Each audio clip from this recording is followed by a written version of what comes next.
cette rencontre débat sur le Brésil, autre thème d'actualité comme les Gilets jaunes le 16 avril.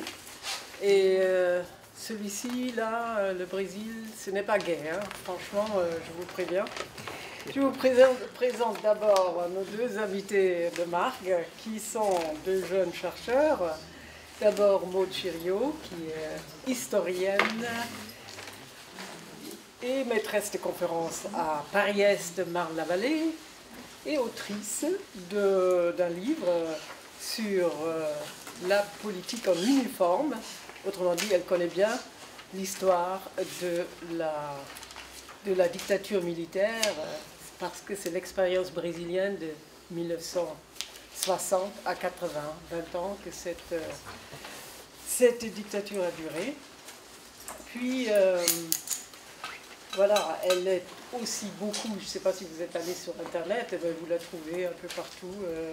Elle est très active et elle intervient à France Inter aussi bien que dans la revue de Dieu Monde, etc., etc. Voilà. D'autre part, nous avons Christophe Ventura, chercheur à l'IRIS. L'IRIS, c'est l'Institut des Relations Internationales et Stratégiques. Donc, c'est l'Institut de la géopolitique.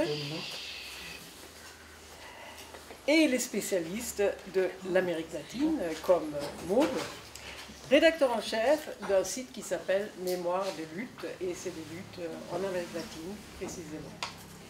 Il est l'auteur d'un livre qui s'appelle L'éveil, il n'est pas là, L'éveil d'un continent, géopolitique de l'Amérique latine et de la Caraïbe. Voilà. Et bon, je présente quand même un peu ce débat qui va se dérouler, puisque j'ai préparé des questions. Il y en a trois. Eux, ils vont parler beaucoup plus, parce qu'ils sont beaucoup plus qualifiés que moi pour parler du Brésil, surtout avec tous les voyages qu'ils y font. Mais bon, il y a quand même, parmi les nombreuses questions, après la venue au pouvoir en décembre dernier seulement, hein, de Jair Bolsonaro, qui est un ami de Donald Trump. On l'a vu dernièrement dans les actualités où ils s'embrassaient et où ils se félicitaient de leur venue au pouvoir. Il est aussi l'ami de l'Église évangéliste, et ça fait partie de mes questions d'ailleurs, qui a une forte influence sur les pauvres. Et en Amérique latine, il y a beaucoup de pauvres dans les favelas. Les favelas sont partout. Et voilà les questions que je voudrais poser premièrement. C'est comment s'explique la victoire d'un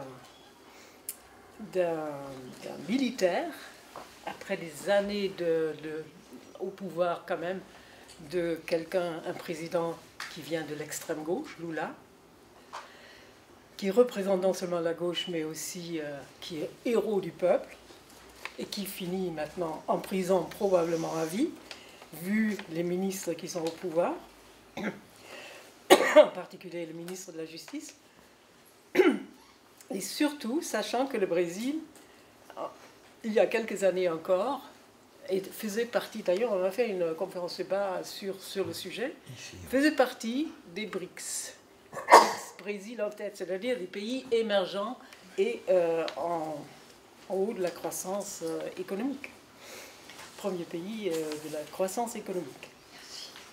Deuxième question, comment s'explique l'influence de cette église évangélique, l'influence de la religion, mais là, l'église évangélique, c'est quelque chose de particulier, qui semble avoir justement une énorme influence sur les pauvres, manipulés probablement, et dans les favelas. Et puis, troisième question, c'est l'accession au pouvoir de Bolsonaro est-il la conséquence de ce que la jeune République brésilienne n'a pas fait son travail de mémoire, parce que la dictature brésilienne dont Maud Chiriot parle dans son livre de 1960 à 80, aucun de ceux qui ont participé à cette dictature, contrairement au Chili, d'Argentine et d'autres pays d'Amérique latine qui ont fait leur travail de mémoire, là, au Brésil, ça n'a pas été fait. Ils courent tous et ils coulent leur retraite heureuse. Donc, aucun des tortionnaires a été condamné. Alors, est-ce que, donc, la question se pose, est-ce que le Brésil suit la tendance qui se manifeste partout en Occident pour l'ascension de l'extrême droite, donc le retour de l'extrême droite au pouvoir, comme en Autriche, comme en Turquie, comme en Hongrie et l'Italie? Ou alors, bon, ben voilà, les deux questions. Est-ce que c'est parce que c'est la mémoire qui n'a pas été travaillée, la mémoire récente, ou est-ce que c'est une tendance qui suit celle de l'Occident, c'est-à-dire nous tous, nous sommes concernés, concernés. Aussi par un autre point, c'est ce qui est programmé, c'est la mort de la forêt tropicale en Amazonie où habitent les indigènes. Donc là, ça va avoir des répercussions sur nous tous, Occident ou non. Voilà, je laisse la parole et l'image à Maud Chirio. Alors, merci beaucoup, merci pour cette invitation, merci à tous d'être venus nous écouter. Je n'avais pas préparé ma présentation en fonction des questions de Britt, mais en fait je vais y répondre très largement, puisque la question de savoir dans quelle mesure ce qui se passe au Brésil est une version locale de l'ascension des populismes de droite, comme on appelle en Occident, ou si c'est un phénomène national, c'est vraiment une grande question qui traverse l'interprétation de l'ascension et la victoire de Bolsonaro. En fait, j'avais préparé quelque chose pour vous montrer peut-être des images que vous n'avez pas l'habitude de voir et des perspectives que vous n'avez peut-être pas l'habitude de lire dans la presse française. Donc, c'est pour ça que je vais faire quelque chose un peu illustré et qui va traverser vos questionnements, mais avec une logique propre. Alors, d'abord, je voudrais commencer juste par quelque chose qui n'est pas strictement au centre de mon propos, qui est de rappeler qu'il y a exactement un an, Marielle Franco, qui était conseillère municipale de Rio, une femme noire, lesbienne, militante des droits humains, militante des droits des favelas, a été exécutée par les milices paramilitaires. On sait désormais que ces milices étaient au service d'une partie des secteurs politiques d'extrême droite de Rio, dont la propre famille de Jair Bolsonaro. Et il est très important de se souvenir d'elle, d'exiger justice, parce que c'est probablement l'un des assassinats politiques les plus graves de l'histoire du pays. Et donc c'est quelque chose que je voulais souligner, puisque ça fait vraiment exactement un an qu'elle a été assassinée. Alors ce que je vais vous dire, c'est pas quelque chose qui parle de l'ensemble de la situation au Brésil, mais je vais essayer de vous montrer certains aspects, à mon avis, absolument centraux de qui est le groupe au pouvoir et comment est-ce qu'il a pu séduire une part tellement importante de la population brésilienne, en tout cas de l'électorat, puisque en fait, quand il a été élu, il y a eu une surprise un peu générale dans les médias internationaux de dire comment c'est possible qu'un nostalgique de la dictature, un militaire, homophobe, raciste, misogyne, qui nie l'existence des questions environnementales, comment c'est possible qu'une figure si radicale d'abord existe puis arrive au pouvoir. Et donc il y avait une interrogation sur sa radicalité et une espèce de sentiment collectif, enfin moi c'est ce que j'ai ressenti, de voyage dans le temps avec cette figure-là, parce qu'il paraissait complètement sorti du passé dictatorial. On va voir qu'effectivement il en est le produit, et qu'il avait des propos non seulement extrêmement réactionnaires, mais aussi marqués par un discours très marquant sur le communisme, sur la menace communiste, sur le fait que le monde serait menacé par le communisme, que le Brésil aurait été gouverné par des communistes pendant 15 ans, à savoir le Parti des travailleurs. Lula vient de l'extrême gauche, en tout cas vient du syndicalisme de gauche, mais il a gouverné au centre gauche. C'est quelqu'un qui a gouverné en créant des allocations familiales c'est à peu près en faisant des programmes de logements sociaux, c'est-à-dire ce que nous, on considérait comme du centre-gauche. Ce n'est pas une politique du tout radicale. Donc c'est comme si on considérait comme, je ne sais pas, François Hollande, un espèce d'intermédiaire actuel entre Benoît Hamon et François Hollande comme un communiste totalitaire. C'est assez extrême comme interprétation, quelle que soit votre votre positionnement politique. Et en fait, on se rend compte que ce discours-là, ce discours d'apologie de la dictature, ce discours sur l'obsession de la menace communiste, il demeure depuis que Bolsonaro est au pouvoir. Par exemple, Bolsonaro a nommé un ministre des Affaires étrangères qui s'appelle Ernest Araújo, qui s'est prononcé récemment en disant que le réchauffement climatique était un complot marxiste. Et voilà, vous allez voir que le fait que ça fasse rire est extrêmement important. Ça fait rire. Ça fait extrêmement longtemps rire les Brésiliens de gauche, qui jusqu'à l'élection ont rigolé de ce genre de position, et maintenant c'est au pouvoir. Je ne vous reproche pas de tout rire, moi j'ai beaucoup ri longtemps, vous allez voir qu'il va y avoir des images qui vont être drôles.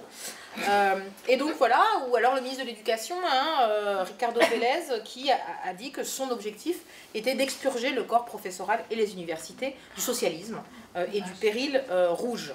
Voilà, on a vraiment l'impression de voyager dans le temps, de voyager dans la guerre froide, de voyager dans la dictature, et c'est une bizarrerie, que je voudrais voir avec vous. Alors, le premier acte, on laisse ça pour l'instant, le premier acte, c'est de se rendre compte que ce discours anticommuniste et d'exaltation de la dictature, il ne date pas d'il y a quelques mois, mais ça fait un certain nombre d'années qu'il est visible dans la société brésilienne, et il était déjà visible au moment des manifestations pour l'impeachment de Dilma Rousseff, qui ont été lues en Europe comme un impeachment complètement régulier, pour des questions de corruption, c'était normal, c'était une démocratie qui fonctionnait bien. Cette lecture, qui était en fait une lecture très biaisée, qui s'appuyait que sur une partie de la presse brésilienne, a occulté non seulement l'inconstitutionnalité complète du phénomène, puisque Dilma Rousseff est une des seules figures nationales qui n'a absolument aucune affaire de corruption contre elle, qui n'avait absolument aucun procès ni aucune enquête à son encontre. Elle a au contraire été évincée parce qu'elle était impopulaire, que la droite libérale voulait revenir au pouvoir, et que Dilma Rousseff laissait se mener des enquêtes qui incommodaient une grande partie de la classe politique de droite. Donc c'était un coup d'État, en fait, un coup d'État parlementaire, constitutionnel, judiciaire, ce que vous voulez, mais c'était un coup d'État.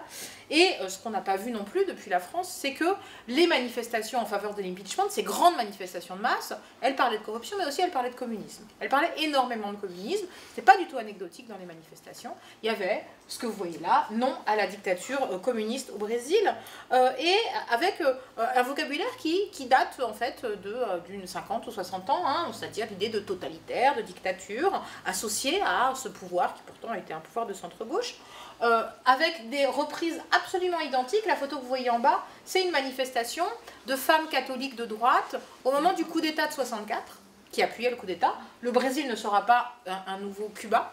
Et les manifestants en faveur de l'impeachment de Dilma Rousseff ont repris exactement la même banderole, sciemment évidemment, c'est pour mettre en avant le fait que la menace communiste, elle est identique aujourd'hui à 64. Donc on a vraiment l'idée que renverser Dilma Rousseff, c'était empêcher la corruption, mais empêcher aussi le communisme. En sachant que les militaires en 64 avaient déjà renversé le gouvernement travailliste en l'accusant de corruption, et pas simplement de communisme.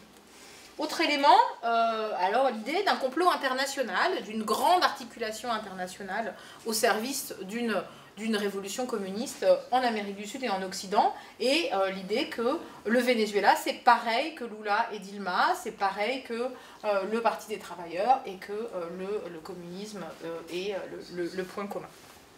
Dernier élément, l'association entre l'idéologie du genre, la théorie du genre, vous savez, ce dont on a beaucoup parlé, exactement à la même période d'ailleurs, je vous reviens là-dessus, et le communisme. Là vous voyez, genre, avec des cornes de diable, va vers Cuba, ici non. Donc avec toujours l'idée que le genre serait un grand projet pour sexualiser les enfants, mais les sexualiser en dehors de leur sexe naturel, complètement un fantasme, on sait maintenant, on commence à en parler beaucoup, sur le fait que ça n'existe pas, la théorie du genre, ça n'existe pas, l'idéologie du genre, mais c'est quelque chose qui est passé beaucoup par des réseaux religieux, en particulier évangélistes en Amérique latine, et qui est associé complètement à l'idée de communisme. Donc le communisme, ce serait aussi l'idéologie du genre, et les manifestations ont été massivement marquées par l'idée du fait que le PT endoctrinait les enfants à l'homosexualité,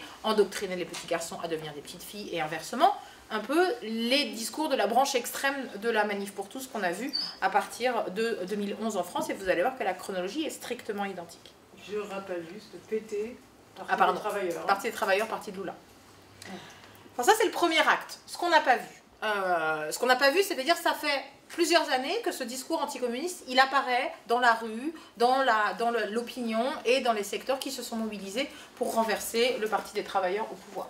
Deuxième acte, le moment où l'impeachment de Dilma Rousseff est voté au Congrès et où un député relativement peu connu, c'est Jair Bolsonaro, il était très peu connu à l'époque, on est en avril 2016, dédie son vote à tout un tas de choses. Alors, c'est pas sous-titré en français, c'est sous-titré en anglais. C'est le mieux que j'ai trouvé. Je suis désolée, après je vais dire un petit peu de quoi ça parle. C'est mieux que vous laissiez simplement l'audio en portugais. Et donc, vous allez voir à quoi Jair Bolsonaro dédie son vote pour renverser inconstitutionnellement Dilma Rousseff. Ah non, c'était pas ça, il fallait appuyer sur faut trouver mettre la petite souris sur l'endroit où ça... Voilà. Ça disparaît. Il faut que la souris elle bouge. Voilà, et à ce moment-là, voilà, c'est bon. Nesse dia de glória para o povo brasileiro, tem nome que entrará para a história nessa data, pela forma como conduziu os trabalhos da casa. Parabéns, presidente Eduardo Cunha. C'est le directeur de la Chambre qui a été quelques semaines après emprisonné pour corruption. Perderam em 64. Perderam agora em 2016. 64, c'est la date du coup d'État. Pela família e pela inocência das crianças em sala de aula que o PT nunca teve. Contra o comunismo, pela nossa liberdade. Contra o Fórum de São Paulo, pela memória do coronel Carlos Alberto Brilhante Ustra, o pavor de Dilma Rousseff. Pelo Exército de Caxias, pelas nossas Forças Armadas, por um Brasil acima de tudo e por Deus acima de todos, o meu voto é sim. Alors, pour ceux qui n'ont pas vu bien les sous-titres, il dédie son vote à la mémoire d'un tortionnaire extrêmement célèbre qui s'appelle Ustra, dont je vais reparler après, qui n'a pas été le tortionnaire personnel de Dilma Rousseff, mais qui était la direction de l'organe répressif qui a emprisonné et torturé pendant plusieurs mois Dilma Rousseff, qui lui a d'ailleurs déformé le visage. Si vous voyez des photos de Dilma Rousseff quand elle avait 20 ans et aujourd'hui elle a eu la mâchoire qui a dû être reconstruite de ce fait. Donc il dédie au principal tortionnaire de la dictature, responsable directement de la mort de 70 personnes, son propre vote. Il dit ils ont perdu en 64 au moment du coup d'État, ils reperdent en 2016, et puis il dédie son vote à la lutte contre le communisme, à l'innocence des enfants en salle de classe, on voit l'intrication avec les idées de théorie du genre, et à l'armée brésilienne. Bon. Et donc ça est quelque chose qui a été choquant et considéré comme complètement n'importe quoi par l'opinion progressiste. Et puis on regarde en fait après coup qu'après cette vidéo, Bolsonaro devient beaucoup plus connu. Les pages d'un certain nombre de groupes d'extrême droite explosent en audience. Le groupe Facebook de mémoire du tortionnaire passe de 10 000 membres à 350 000 membres en quelques jours.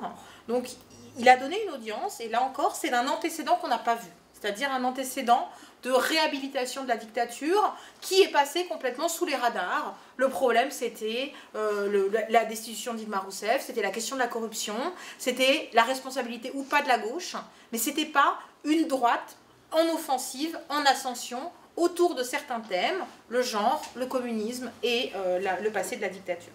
Alors, qu'est-ce qu'on n'a pas vu? Qu'est-ce qui s'est passé au Brésil? Et pour une partie, ce qui se passe ailleurs en Occident.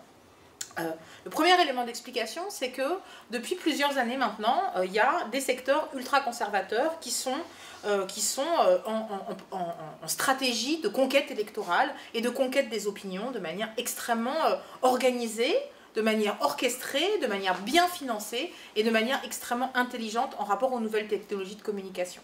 Alors qu'est-ce que c'est que ces secteurs conservateurs? En fait, c'est les héritiers de la New Right, de la nouvelle droite américaine des années 70. Et alors qu'est-ce que c'est que la New Right américaine des années 70? C'est des secteurs néolibéraux, très clairement, et c'est des secteurs qui considèrent que le monde est en guerre culturelle contre le marxisme, encore. C'est-à-dire que c'est la fin de la guerre froide, des années 70, hein, et cette New Right, elle se fonde avec l'idée qu'il faut véritablement mener le monde vers un modèle libéral, et sur l'idée qu'il ne faut pas croire à la fin de la guerre froide, que ça c'est une stratégie du communisme, mais que le communisme, il a perdu la bataille des armes, il a perdu la bataille des blocs, mais qu'il a investi d'autres terrains, hein, qui sont les terrains de la culture, de la morale et de la sexualité. En d'autres termes, le féminisme, l'acceptation des homosexuels, l'acceptation des diverses couleurs de peau, du fait qu'on peut accepter les migrants et les traiter comme des humains, tout ça c'est un combat communiste en fait. Et c'est un discours qui se forge dans les années 70 et qui va rester relativement confidentiel pendant un certain temps et qui va exploser dans les années 90 et qui depuis avance par étapes sans vraiment qu'on le voit. C'est-à-dire, c'est pour ça qu'on a été surpris par cette histoire de communisme là. Et vous savez qui c'est qui a été surpris par l'histoire du marxisme culturel? C'est les Norvégiens en 2011, je ne sais pas si vous vous souvenez, de la tuerie d'Utøya. Le moment où il y a eu un néo-nazi, là, Andrej Breivik, qui a été fusillé, 80 enfants qui étaient des jeunesses travaillistes, et il est allé sur l'île déguisé en policier, et il a tué 80 jeunes entre 14 et 16 ans. Et alors, à ce moment-là, il a revendiqué son acte au nom de la lutte contre le marxisme culturel. Et à ce moment-là, la population norvégienne a appris ce que c'était que cette théorie du marxisme culturel, à savoir que la révolution communiste passerait, alors en Europe, par l'islam et par l'immigration, chacun ses obsessions. Évidemment, ce n'est pas quelque chose qui est très présent en Amérique latine. En Amérique latine, on va beaucoup plus parler des redistributions de richesses et du genre, et peu de l'islam, même si Bolsonaro considère que l'islam est aussi un danger pour le Brésil, alors qu'il n'y a pas de musulmans hein, au Brésil. Mais c'est quand même un danger. Bon. Cette théorie, elle a été importée au Brésil dans les années 90 par un personnage que vous n'avez jamais vu, mais qui est le théoricien, c'est l'espèce de Goebbels si le bolsonarisme était un nazisme, il en serait l'âme pensante, le théoricien, et le théoricien de la propagande, il s'appelle Olavo de Carvalho, et c'est celui qui a été le premier il habite aux États-Unis maintenant, il est membre du Tea Party également. C'est le premier qui a vraiment diffusé cette théorie du marxisme culturel au Brésil et qui en est toujours maintenant. On considère qu'il a été récemment appelé par le fils de Bolsonaro l'âme de la révolution brésilienne, puisque une partie de l'équipe de Bolsonaro considère que le Brésil va vivre une révolution dans les mœurs, une révolution dans les pratiques, une révolution économique. Donc c'est l'âme de la révolution brésilienne. Et effectivement, c'est un gourou très proche de la famille Bolsonaro. Il fait des séminaires de formation et il a nommé une partie du gouvernement. Il a nommé le ministre des Affaires étrangères, par exemple. Il a nommé le ministre de l'Éducation. Bon. Et en fait, ce personnage-là, il porte un discours depuis 30 ans. Et ce discours a conquis par étapes des nouveaux publics sans qu'on s'en rende véritablement compte, de manière assez forte depuis une dizaine d'années. Alors qu'on avait des signaux, là encore, hein, là ce que vous voyez, c'est des manifestations en faveur de l'impeachment de Dilma Rousseff, et ce qui est marqué sur toutes ces affiches, c'est « Olavo a raison ». Et en fait, au moment des manifestations de 2016 en particulier, le hashtag, vous savez, le hashtag sur Twitter, etc., Olavo a raison, était le 3e hashtag le plus important les jours de manifestation. Donc c'était extrêmement important. Personne ne comprenait rien à gauche à ça. Personne ne savait qui était Olavo de Carvalho, on ne savait pas son importance, et les secteurs qui organisaient dans la rue et qui mettaient des millions de personnes dans la rue, non seulement se réunissaient autour de cette figure-là, et arrivaient à même faire descendre dans la rue ce nom-là. Bon. Il a raison sur quoi? Il a raison sur ce qu'il dit, tout ce qu'il dit. Olavo a raison. Il a raison, c'est lui qu'il faut écouter, c'est sa pensée qui doit mener le monde. Et par ailleurs, donc ça c'était 2016, et dès 2014, ça c'est que des images qui ont été des images qui ont été mises en avant par des groupes anticommunistes sur Facebook pendant la campagne électorale de 2014. Il y a un chercheur actuellement qui a établi qu'en 2014, il y avait environ 10 millions d'internautes brésiliens qui étaient membres de groupes dont l'objet était l'anticommunisme. Donc ça fait en fait longtemps que ces idées progressent dans l'opinion, elles progressent par des réseaux numériques. Vous savez comment ça marche les réseaux numériques? Quand on est sur Facebook, on a tendance à ne voir que les gens qui sont nos amis et qui pensent pareil que nous. C'est ce qu'on appelle les bulles numériques, et le Brésil vit depuis 5 ans dans une bulle numérique, dans des bulles numériques, où les gens de droite n'ont aucune idée de ce que pensent les gens de gauche, et inversement, au point de ne pas se rendre compte que toute une partie de la population est en train d'évoluer vers une forme de fascisme, ou depuis 2014 vers une forme d'anticommunisme radical qui justifie un peu tout et n'importe quoi. Alors ça, c'est le premier élément d'explication, et ça, pour répondre à Britt, c'est vraiment un phénomène occidental, articulé. C'est pas un hasard si la première hommage officiel de Bolsonaro, c'était à Salvini en Italie. C'est pas un hasard s'il a revendiqué l'expression de Trump tropical. Il y a véritablement une forme d'international, moins articulée qu'à d'autres moments, mais une internationale de l'ultra-conservatisme, et qui est dans une stratégie d'ascension depuis assez peu de temps, en fait, depuis le début des années 2000. Le deuxième élément d'explication, il est proprement brésilien, c'est l'héritage de la dictature et comment, depuis quelques années, cet héritage a été... Britt, tu me dis combien de temps j'ai, hein? J'ai encore 5 minutes, ça va? Oui, ça va. 5 minutes, ça va. Bon. A été réhabilité. Alors, il faut savoir que la dictature militaire brésilienne, qui a donc duré de 64 à 85, c'est une dictature qui n'a jamais été soldée.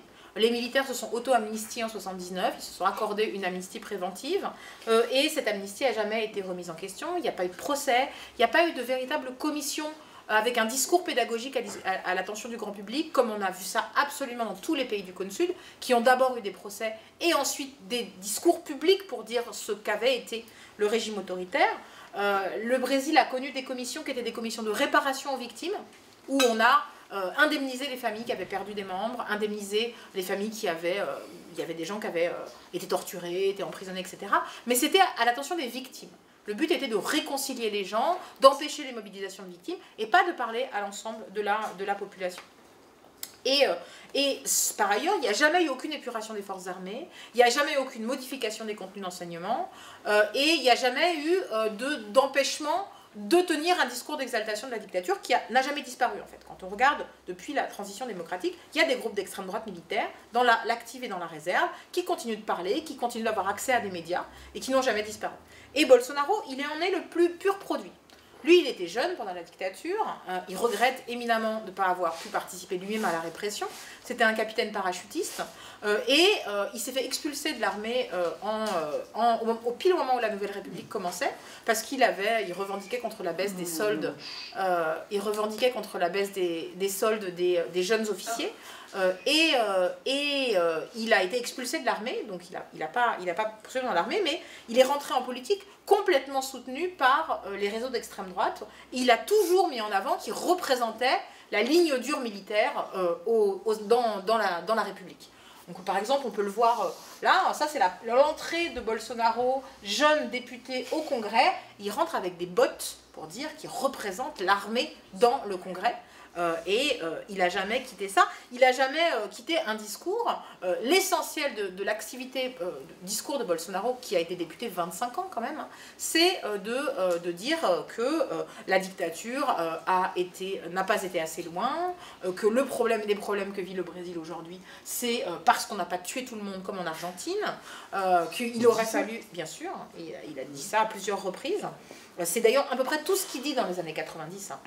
Puisqu'il n'a pas d'autres... Il a proposé 2 amendements à des projets de loi en 25 ans, il n'a absolument rien fait. Le seul truc qu'il a fait, c'est parler de ça. Et autre élément qui montre bien l'affiliation entre Bolsonaro et ces lignes-là, c'est son slogan. Le slogan de Bolsonaro, arrivé au pouvoir, c'est « Le Brésil au-dessus de tout ». Dieu au-dessus de tous. Oui. Et alors, le Brésil au-dessus de tout, on s'est posé la question, mais c'est comme Deutschland über alles, c'est comme l'Allemagne au-dessus de tout. Et ben oui, en fait. Pas directement, mais par le biais de réseaux d'extrême droite parachutistes. Dans les années 70, il y a des réseaux d'extrême droite parachutistes qui forment des groupes et qui se réfèrent au nazisme. Et c'est devenu les slogans de l'extrême droite parachutiste. Probablement, Bolsonaro étant quelqu'un de, à mon avis, de relativement stupide, il l'a découvert relativement tard, ça, que c'était une référence au nazisme, parce qu'il pense que le nazisme est de gauche, par ailleurs, ce qui est le discours de son parti. Donc je pense qu'il n'aurait pas aimé se référer au nazisme, hein, puisque c'est le socialisme, il y a socialisme dans le nom, donc le nazisme est de gauche. On peut discuter de ça après, si vous voulez. Toujours est-il que ça montre bien l'affiliation entre ces groupes et Bolsonaro. Alors qu'est-ce qui se passe? Pourquoi est-ce que ces groupes-là vont acquérir une audience? Il se passe qu'entre 2012 et 2014, il y a eu pour la première fois une vraie commission vérité au Brésil, qui s'appelait la Commission nationale de la vérité, qui n'avait pas de compétences judiciaires, elle a puni personne, mais par contre, elle a établi un discours public sur ce qu'avait été la répression, sur ce qu'avait été la dictature, sur quels en étaient les responsables, avec une liste de noms, avec une liste de 376 noms, avec une demande officielle aux forces armées de donner des archives qu'elles n'avaient jamais données, identifié les lieux où avaient eu lieu des assassinats et des actes de torture. Et ça a été un scandale dans l'institution militaire. Donc on peut voir l'ouverture des travaux de la commission Vérité, c'est une image qui moi m'émeut beaucoup. On voit Dilma Rousseff qui ouvre les travaux de la commission, on voit derrière tous les anciens présidents vivants de la Nouvelle République, dont Lula, qui était dans le traitement pour un cancer à ce moment-là, et on voit un certain nombre de grandes valeurs, la transparence, la citoyenneté, la démocratie, le futur, les droits, dont on a l'impression qu'ils ont sombré absolument dans les années qui ont suivi au Brésil. Bon.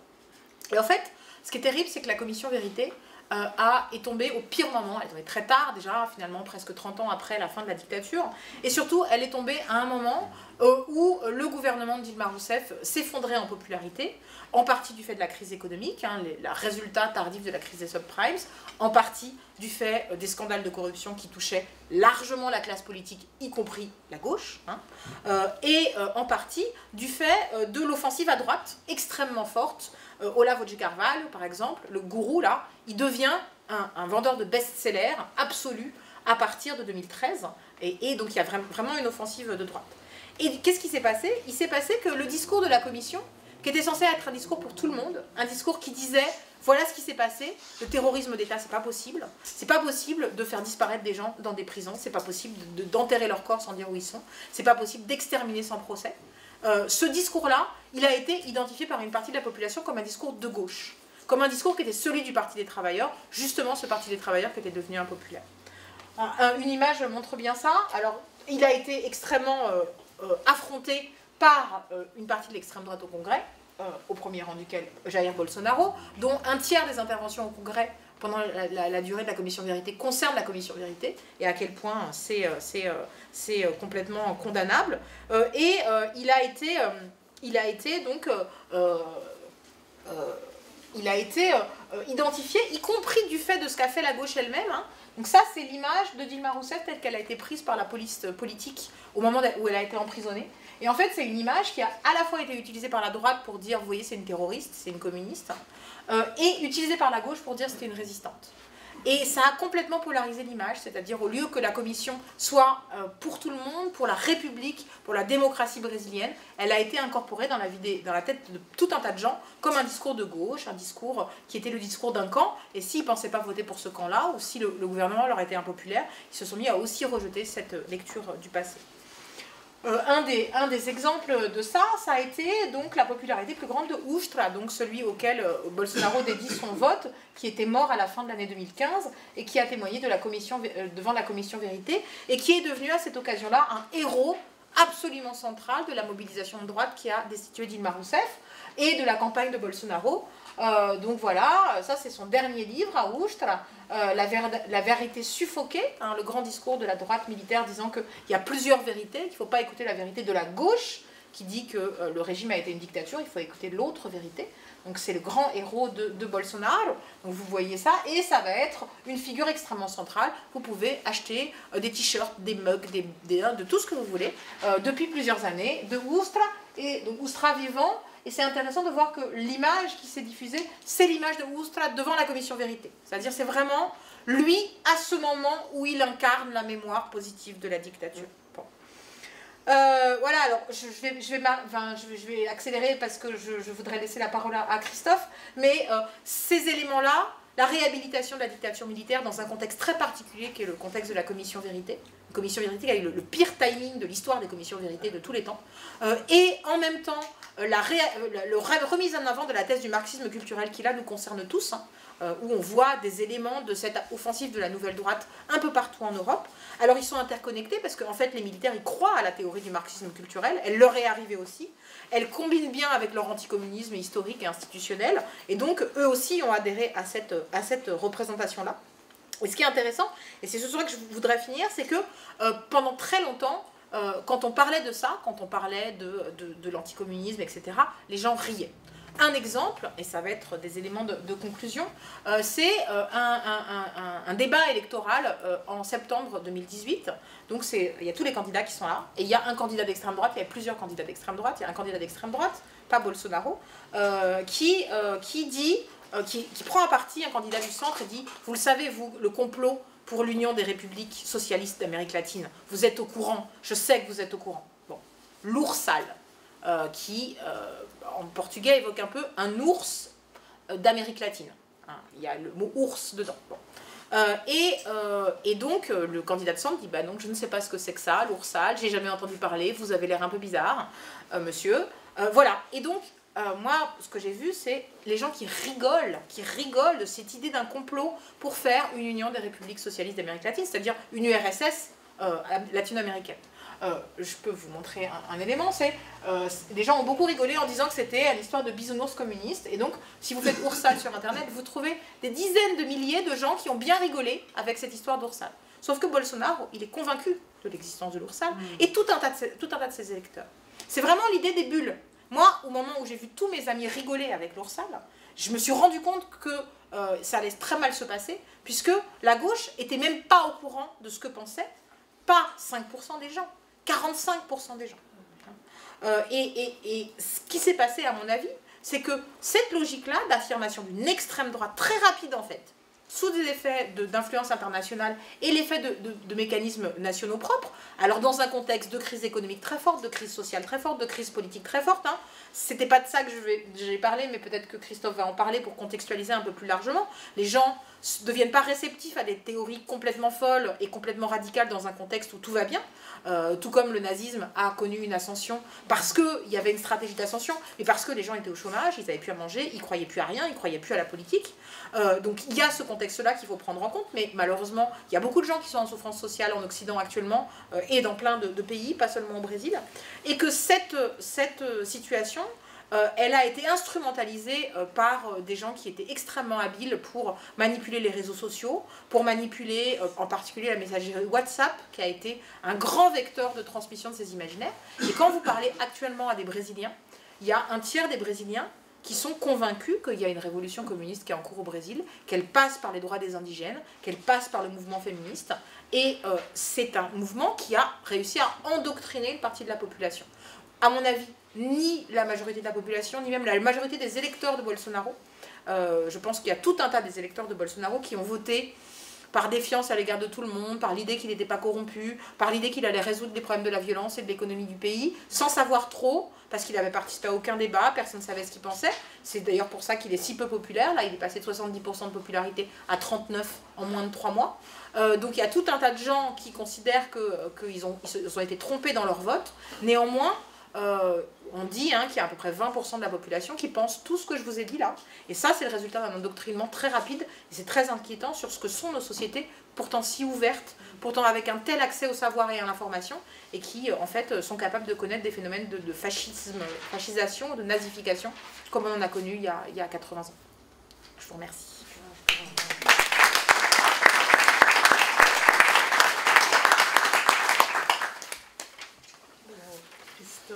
Ventura, on va continuer. Combien de temps, grosso modo? Oh, 20 minutes. 20 minutes. Ok, merci. Ben écoutez, je vais repartir un petit peu de l'excellente et très vivante intervention de Maude. Effectivement, je trouve que la transition, c'était bien le bon sens pour faire nos interventions, parce que ce qu'elle a dit à la fin me paraît très important sur comment des idéologies peuvent impacter finalement des populations et emporter un pays dans une aventure à laquelle personne n'aurait pensé 6 mois, 8 mois en avant, parce que si on parle du Brésil, mais c'est un cas d'école, c'est ça qui est intéressant, c'est que le Brésil, quelques mois à peine avant le basculement bolsonarien, tout indiquait que si Lula da Silva était candidat, il aurait remporté l'élection présidentielle. Donc c'est vrai que c'est assez frappant et assez fascinant, j'ai envie de dire, de voir comment dans un pays qui fait plus de 200 millions d'habitants, qui est le champion économique d'une région tout entière, vous pouvez avoir des scénarios comme ça qui brutalement, si vous voulez, d'abord sont brutaux en soi avec justement ce qui s'est passé avec Lula, je vais revenir sur son emprisonnement, etc. Et puis l'arrivée de Bolsonaro avec des changements qui sont l'expression d'oscillations assez violentes en réalité dans les scénarios politiques que nous connaissons. Et de ce point de vue, et c'est un peu mon point de départ, c'est que ce qui nous arrive avec le Brésil est très édifiant en fait sur des situations politiques qu'on retrouve ailleurs dans le monde entier et qui sont à mon avis le sous-produit de la crise économique internationale qui en fait trouve dans son développement actuel son origine en 2008, ça fait déjà 10 ans. En fait, quelque part, l'émergence du bolsonarisme au Brésil ou de Rodrigo Duterte aux Philippines ou des phénomènes qu'on voit en Europe et que tu as cités avec les populismes de droite européens, etc., le Brexit de 2016, sont des espèces d'expressions en fait politiques qui sont tout à fait, comment dirais-je, radicales les unes et les autres dans des styles différents, mais qui sont à mon sens des sous-produits de cette crise de 2008. Alors pourquoi ? Pour des raisons que Maud a pointées aussi, et puis beaucoup finalement explicitées en filigrane dans ce qu'elle disait, c'est que, si vous voulez, il faut comprendre qu'à partir de 2008, le monde s'est mis à changer brutalement avec la crise, etc. Et qu'on a une séquence où on a une crise économique qui est suivie par des crises sociales très fortes et qui débouche ensuite sur un troisième niveau qui est précisément des crises politiques. Et c'est ce qui s'est passé au Brésil. Comme ça s'est passé ailleurs en Amérique latine, dans des situations, des configurations différentes, mais ce n'est pas le thème de ce soir, mais c'est comme ça qu'il faut comprendre aussi les évolutions dramatiques du Venezuela ces dernières années et d'autres situations. Et j'ai envie de dire, même si je n'irai pas en parler là, mais à front renversé, ce qui vient de se passer au Mexique, aussi dans un genre beaucoup moins effrayant que Bolsonaro, mais la victoire au Mexique, par exemple, de M. Manuel López Obrador, le président qui a été élu quasiment au même moment que d'ailleurs Bolsonaro au Brésil, au Mexique, c'est les mêmes raisons, mais qui ont produit un effet différent dans un pays qui était, disons, dirigé depuis très longtemps, mais en fait depuis une quinzaine d'années par l'alternance entre deux partis de droite mexicains. Mais c'est tout ça qui s'est passé. Alors, pourquoi au Brésil? Enfin, comment au Brésil plus précisément? Cette crise de 2008, elle a eu des conséquences systémiques au niveau international. Ça a été d'abord de créer, disons, une situation de récession, de stagnation économique dans toute la planète, sur toute la planète. En Europe, on a connu des années de récession importantes. Vous vous souvenez, on se remet à peine en réalité avec la crise grecque, etc. Les États-Unis ont eu pendant ces années-là une croissance économique atone, qui a d'ailleurs, de laquelle a émergé le phénomène du Trumpisme. En réalité, aussi, Obama a pris le pouvoir en 2008, l'année où la crise économique mondiale démarre avec les Lehman Brothers, et le résultat politique aux États-Unis, c'est Trump, de cela. Évidemment, qui est un peu une secousse, une des premières mondiales dans la première puissance mondiale. Vous avez la Chine qui, jusque-là, entre 2000 et 2008, et puis après les années qui vont suivre, était la locomotive économique mondiale, le relais de l'expansion économique internationale. Et la Chine, qui depuis son entrée en 2001, au sein de l'Organisation mondiale du commerce, est devenu le deuxième partenaire commercial de l'Amérique latine et le premier du Brésil. Ça, c'est pour ceux qui suivent la vie latino-américaine, c'est une bifurcation historique, si vous voulez. Le fait que la Chine ait en fait éjecté l'Europe d'être de la deuxième place en tant que partenaire commercial et va certainement éjecter les États-Unis de la place de premier partenaire commercial pour la région, mais elle l'est déjà pour des pays comme le Brésil, c'est-à-dire le plus important pays économique, a comme premier partenaire commercial depuis les années 2010 la Chine et non plus les États-Unis ni l'Europe. C'est des changements, des bouleversements majeurs, ça, historiques dans le monde et en particulier en Amérique latine. Mais le problème, c'est que la Chine, impactée aussi par la crise internationale, a vu sa croissance divisée par 3, elle était de 18% dans les années 2000, elle est maintenant un peu moins de 7, ce qui est en fait entre nous déjà énorme, et peut-être même déjà trop par rapport à d'autres problèmes qui sont liés à l'écologie, etc. Mais en tout cas, elle a tiré pendant les années la prospérité économique en réalité, en particulier de la Chine, et en particulier, de l'Amérique latine, et en particulier en Amérique latine, du Brésil. Bon. C'est toutes ces choses-là qui avaient fait que pendant une dizaine d'années, avec le cycle des gauches latino-américaines, non seulement il y avait des gouvernements, celui de Lula, puis de Dilma Rousseff, qui avaient un agenda social et un agenda politique démocratique très important, où il y a des avancées fondamentales, historiques dans ces pays-là, qui étaient d'autant plus réalisées qu'elles s'appuyaient sur un cycle d'expansion, en réalité, économique de leur pays, mais dans le cadre d'une expansion des échanges internationaux. Ça a été le schéma, un peu pour résumer, entre le début de la décennie 2000 et puis les années post-2008 qui nous emmènent en 2012-2013 en réalité, parce que c'est là que les choses vont changer. Donc tout ça, c'est ce qui avait fait que les moteurs, en quelque sorte, du progrès social, économique et démocratique avaient permis à des gouvernements qui avaient une volonté et un agenda de pouvoir emmener le Brésil et l'Amérique latine à des niveaux qu'avait jamais connu cette région auparavant. Sauf que lorsque tout se grippe, hein, avec la crise de 2008, tout va commencer à connaître une forme de déflagration. C'est-à-dire que tout ce qui marchait s'arrête à partir de 2012-2013. C'est précisément quand Dilma Rousseff, entame son deuxième mandat présidentiel en 2014.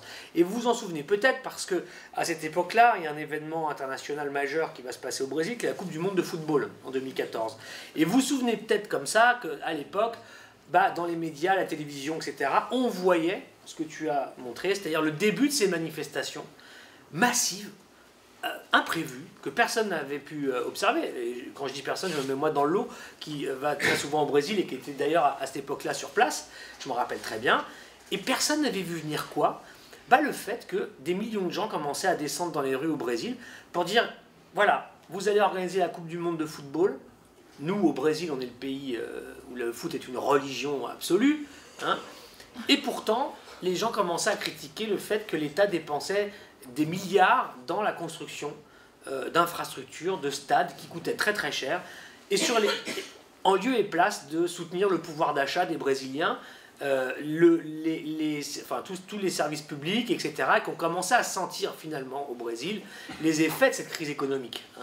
Parce que le Brésil s'est retrouvé dans une situation, vous savez que le Brésil est une économie qui est essentiellement une économie qui est basée, pas que, mais sur le secteur primaire, hein, c'est-à-dire que c'est une économie qui exploite et exporte énormément de ressources naturelles, des produits agricoles, beaucoup des produits agricoles. Le Brésil est en train de devenir la première puissance agricole mondiale, donc des produits agricoles, mais aussi des produits miniers, des hydrocarbures, des ressources naturelles, etc. C'est ça le cœur de l'économie brésilienne, et qui sont des exportations sur les marchés internationaux. C'est-à-dire que ce sont des pays qui produisent des matières premières qui sont nécessaires à, la circulation et le fonctionnement du système de production, d'échange et de consommation internationale. Tout ce que nous consommons et ce qui est construit, enfin tout ce que nous avons, grosso modo, est composé à partir de matières premières brésiliennes, latino-américaines. C'est ça le profil de ces économies. Bon. À partir du moment où la demande s'est effondrée, tout s'est effondré, c'est-à-dire les volumes d'exportation, mais aussi les cours des matières premières. Et toutes les ressources qu'on pouvait tirer, des revenus qu'on pouvait tirer de ces exportations commençaient à fondre. Bon.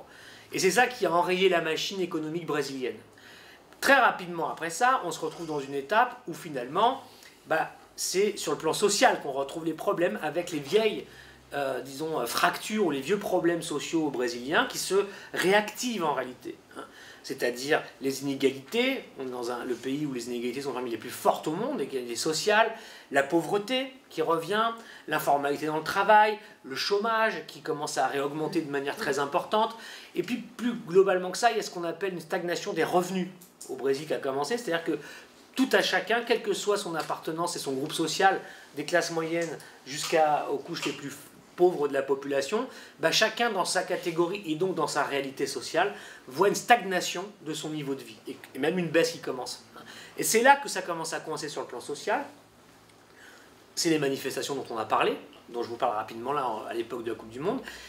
Et c'est aussi à ce moment que le gouvernement de Dilma Rousseff, qui prend le pouvoir en 2014 avec Dilma Rousseff comme présidente, et quelqu'un qui vient d'être arrêté hier, Michel Temer, qui est à l'époque son vice-président, puisque vous savez ça peut-être qu'au Brésil, c'est quasiment impossible de gouverner avec une majorité stable au Congrès.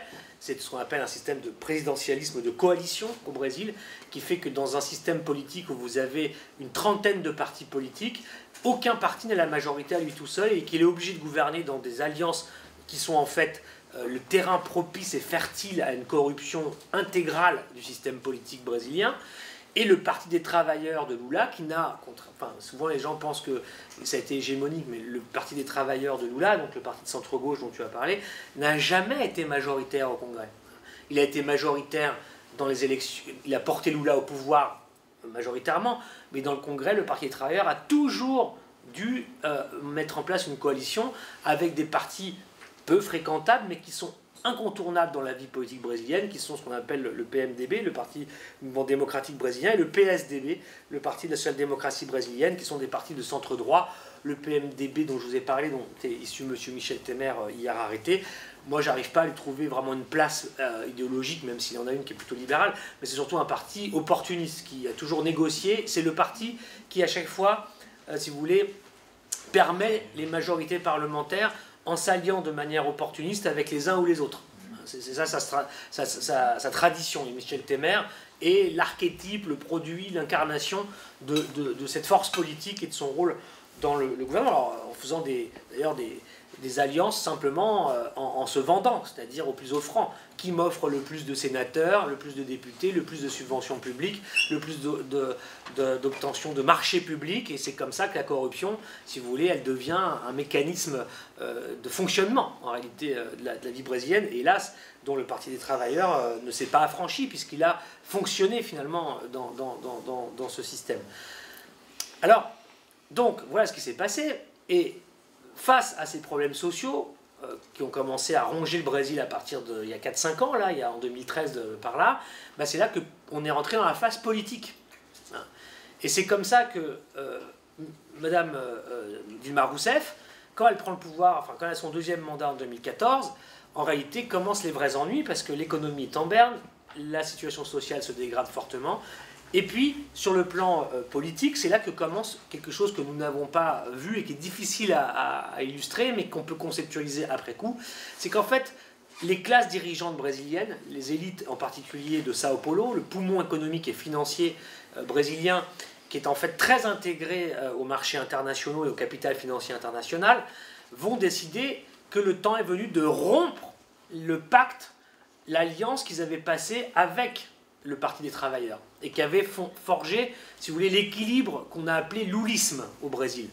C'est-à-dire, en gros, pendant toutes les années de prospérité, un pacte que Lula avait incarné, et dont était l'agent promoteur et stabilisateur, qui était en gros de construire, disons, un pacte entre des forces populaires au pouvoir et une partie de la bourgeoisie, comme on dirait, nationale brésilienne, autour de quoi? Autour de l'idée qu'il y avait un intérêt mutuel entre l'élévation des conditions de vie populaires brésiliennes et puis les bénéfices et le développement du secteur privé brésilien. Et qu'il fallait un peu de patriotisme, de nationalisme, et les Brésiliens le sont, économique, qui pouvait bénéficier à tout le monde. Et Lula est devenu à la fois disons, le promoteur des intérêts populaires et le défenseur des intérêts populaires, et puis il est aussi devenu, ce qui lui a valu d'ailleurs à la fin des années 2000 le titre d'homme politique le plus important et le numéro 1 mondial par The Economist, par la presse financière internationale, le Times, qui en avait fait l'homme politique de l'année, etc., avant que quelques années plus tard il lui coupe la tête au même Lula, en disant qu'il était devenu un problème pour le pays. Mais c'était ce pacte-là parce qu'il défendait aussi les intérêts, si vous voulez, des multinationales brésiliennes et du secteur privé brésilien à l'étranger pour exporter les savoir-faire brésiliens, etc. Donc ils arrivaient à mêler les deux avec, disons, un schéma économique qu'on peut qualifier de keynésien. C'est-à-dire que l'idée, c'était de dire on va développer un secteur privé national, et on va en même temps développer un marché intérieur brésilien réellement qui est basé sur une consommation populaire qui va voir par l'accroissement de son niveau de vie et son pouvoir d'achat qui va en fait remplir les commandes et les carnets de commandes des entreprises brésiliennes. Et c'est comme ça que ça va fonctionner. Et ça a fonctionné. Jusqu'au moment de la crise de 2008, comme je vous ai dit, qui a littéralement brisé toute la chaîne internationale économique et qui a repoussé le Brésil dans finalement sa situation de pays dépendant des marchés financiers qui, quand les marchés financiers ne vont pas bien, eh ben, lui va mal aussi. Et c'est à ce moment-là que en fait, la bourgeoisie brésilienne décide que la formule a fait son temps. Et c'est ça qui va se passer pour Dilma Rousseff. Je fais ce détour pour comprendre comment arrive Bolsonaro. Dilma Rousseff se retrouve à la fois coincée par une élection qui l'a mise au pouvoir et une demande de continuité des politiques de distribution qui ont fait, disons, la marque des années Lula, et puis par des élites économiques qui ne veulent plus de ces politiques et qui disent non, c'est plus ça qu'il faut faire. Ce qu'il faut faire, c'est revenir à une cure de politique plus orthodoxe, plus néolibérale. Il faut réduire les dépenses publiques, il faut réduire toutes les aides et les allocations et les systèmes de distribution, et il faut redonner des marges à l'investissement, enfin tout ce qu'on connaît en fait, hein, du libéralisme, etc. Le Brésil ça a commencé à ce moment-là à revenir dans ces débats-là. Et donc il faut changer de cap. Et Madame Rousseff s'est retrouvée en quelque sorte un petit peu entre les deux, et elle a plutôt choisi de faire une politique qui a essayé de contenter les nouvelles exigences des élites brésiliennes, mais ils ne l'ont pas payé pour ça, les élites. Et du coup, elle s'est retrouvée dans une situation où elle a aussi un peu perdu de ses bases populaires, parce que les gens ont commencé à dire bah ça va pas, nous c'est de moins en moins. Et c'est ça qui s'est passé et qui explique en partie les manifestations dont je vous ai parlé, les mouvements où pour la première fois on a vu en Amérique latine bah, des manifestations populaires avec des classes moyennes aussi dedans, j'y reviens, contre des gouvernements progressistes, alors que les gens qui étaient dans la rue sont des gens qui ont bénéficié précisément des politiques publiques de ces gouvernements progressistes. Et là on a compris qu'il y avait quelque chose qui se passait et qui allait devenir assez dangereux politiquement au Brésil et ailleurs. Ça, c'est le point de départ, pour moi en tout cas, du bolsonarisme. Parce que qu'est-ce qui se passe après ça? Il se passe que Madame Rousseff, Dilma Rousseff se retrouve bloquée. Elle n'est plus en mesure d'avoir les ressources pour, disons, mettre en place les politiques pour lesquelles elle a été élue.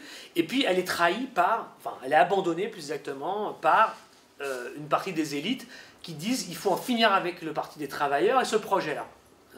Ça, c'est l'acte 1 sur le plan politique. L'acte 2 sur le plan politique, c'est la destitution du 31 août 2016. Mais en fait, qui a commencé dès 2014. Puisque, par exemple, quand vous avez vu tout à l'heure Bolsonaro féliciter M. Eduardo Cunha, donc, qui est maintenant en prison, eh bien, Eduardo Cunha est l'homme qui, en tant que président de la Chambre des représentants, donc l'Assemblée nationale pour nous, a initié cette procédure de destitution de Dilma Rousseff, et qui va mettre un certain temps, de longs mois, à exister, mais qui va finalement avoir lieu. Et en fait, il y a un retournement d'alliance politique au Congrès, où ceux qui étaient avec le PT, en particulier le PMDB dont je vous ai parlé, lâchent littéralement le PT et Dilma Rousseff, et s'allient avec la droite pour simplement, par le jeu, et c'est vrai, légal du point de vue constitutionnel, mais en changeant et en inventant une coalition de circonstances. C'est un peu, pour ceux qui suivent la série House of Cards, c'est exactement ce genre de truc dans le pire, quoi. C'est-à-dire, vous avez des alliances qui sont simplement des alliances opportunistes pour éliminer l'adversaire, et ils vont faire tomber Dilma Rousseff. C'est le coup d'État parlementaire, juridico-médiatico-légal, vous appelez ça comme vous voulez, mais c'est un coup de force au minimum, et un coup d'État au sens où on utilise les armes de l'État pour faire tomber un pouvoir qui a été élu par le suffrage universel. Voilà ce qui s'est passé. Ça, c'est l'acte inaugural. Et c'est là que naît en réalité Bolsonaro. C'est dans le vote que vous avez vu avec les paroles qu'il a tenues. Parce qu'à ce moment-là, ce monsieur qui se fait passer pour un homme politique anti-système, en fait, est tout sauf né de la cuisse. C'est pas du tout le perdreau de l'année. Maud l'a dit aussi. C'est un des députés depuis le début des années 90. Hein, ça fait pas 5 ans, ça fait quasiment 30 ans qu'il est député, ce monsieur. Hein. Il était totalement marginal, sauf erreur de ma part, je ne crois même pas qu'il a déjà porté une loi au Congrès brésilien, il ne me semble pas. Enfin bref, c'était... Sauf qu'à ce moment-là, et c'est là où, sur le plan politique, c'est que quand vous avez des vides comme ça qui s'installent, vous avez des gens qui peuvent accaparer et cristalliser des forces, et il est choisi comme porte-parole de quoi? D'une espèce d'agglomérat de néoconservateurs, de l'extrême droite brésilienne, qui va trouver en lui... un premier porte-parole. Mais ça ne suffit pas pour en faire le Bolsonaro que vous connaissez aujourd'hui, à ce moment-là. Il va falloir autre chose. L'autre chose, c'est la suite du coup contre Dilma Rousseff, parce qu'on fait tomber la présidente qui a été élue démocratiquement quelques mois plus tard, avant, excusez-moi, et se met en place quelque chose d'extraordinaire que je crois les médias en France ont sous-évalué, c'est en fait la mise en place d'un gouvernement non élu qui a dirigé le Brésil, première puissance latino-américaine et un des 9-10 pays qui comptent au monde dans les relations internationales, pendant 2 ans a été gouverné par un gouvernement non élu qui a mis en place une politique sauvagement néolibérale, comment dirais-je, correspondant aux exigences des élites économiques brésiliennes. Et l'homme qui incarne ce passage, c'est M. Temer, qui va rédiger un programme qui s'appelle à l'époque Passerelle, voilà, je sais plus exactement, vers le futur, Pont vers le futur, qui est exactement, si vous voulez, les exigences, disons, des réformes néolibérales que demandent, disons, les élites dirigeantes brésilienne. Et il va appliquer ce programme de manière, j'ai envie de même dire, à marche forcée, sans avoir du tout été élu pour ça, mais il va le mettre en place pendant 2 ans. Le gouvernement de Michel Temer non élu va appliquer et mettre en place des politiques très très dures qui vont en fait accentuer tous les problèmes sociaux dont je vous ai parlé avant, parce que rien ne va se résoudre, l'économie ne va pas aller mieux, le pays va connaître même des années de récession en 2015 et 2016 avant de retrouver une molle croissance en 2017, mais avec des conséquences sociales accumulées par le chômage, la précarité, etc., qui font que la situation va de mal en pis au Brésil, sous ce gouvernement-là. Et puis en plus, il y a non pas seulement une crise politique, il y a une rupture démocratique au Brésil. C'est ça la grande nouveauté. C'est pas simplement une crise politique, c'est une vraie rupture démocratique. Ce pays qui a connu une restauration démocratique tardive au milieu des années 80, à partir de 2016, n'est plus un pays comme les autres, n'est plus une démocratie fonctionnelle. Le système brésilien démocratique dysfonctionne. Et on le voit par tous les bouts. Il dysfonctionne par ce que je viens de vous raconter, il dysfonctionne par le fait que, du coup, les institutions, si vous voulez, rentrent en concurrence les unes avec les autres pour, en fait, finalement, faire l'agenda politique du pays. La justice s'immisce dans la vie politique. Les médias sont les 2 pieds dans la vie politique, soutiennent des candidats, défendent des candidats, appuient un tel, etc. Et la vie politique est incarnée par un gouvernement non élu. C'est ça le Brésil, à partir de 2016, sur fond de crise sociale, etc. Et c'est là que Bolsonaro va vraiment se consolider. Parce que, dans ces conditions-là, on a souvent entendu dire que Bolsonaro était une réponse, disons, au rejet du Parti des travailleurs, etc. C'est vrai en partie, mais c'est pas que ça. Bolsonaro, c'est d'abord une radicalisation d'un projet, disons, d'un coup d'État qui tourne mal et qui est même plus contrôlé par ceux qui l'ont fait. C'est ça Bolsonaro. Parce qu'en fait, quand en 2016, Temer prend le pouvoir de manière brutale, et quand on arrive à l'élection présidentielle de 2018, entre-temps, on a mis Lula en prison, sous des motifs qui continueront pendant des années encore d'animer une controverse, c'est le moins qu'on puisse dire, du point de vue juridique et judiciaire et des droits et de l'impartialité de la justice, puisqu'on a mis Lula en prison sans avoir le début d'une preuve de ce pourquoi on l'accuse. Il n'y a pas de preuve matérielle établie de ce pourquoi il a été accusé, ça n'existe pas.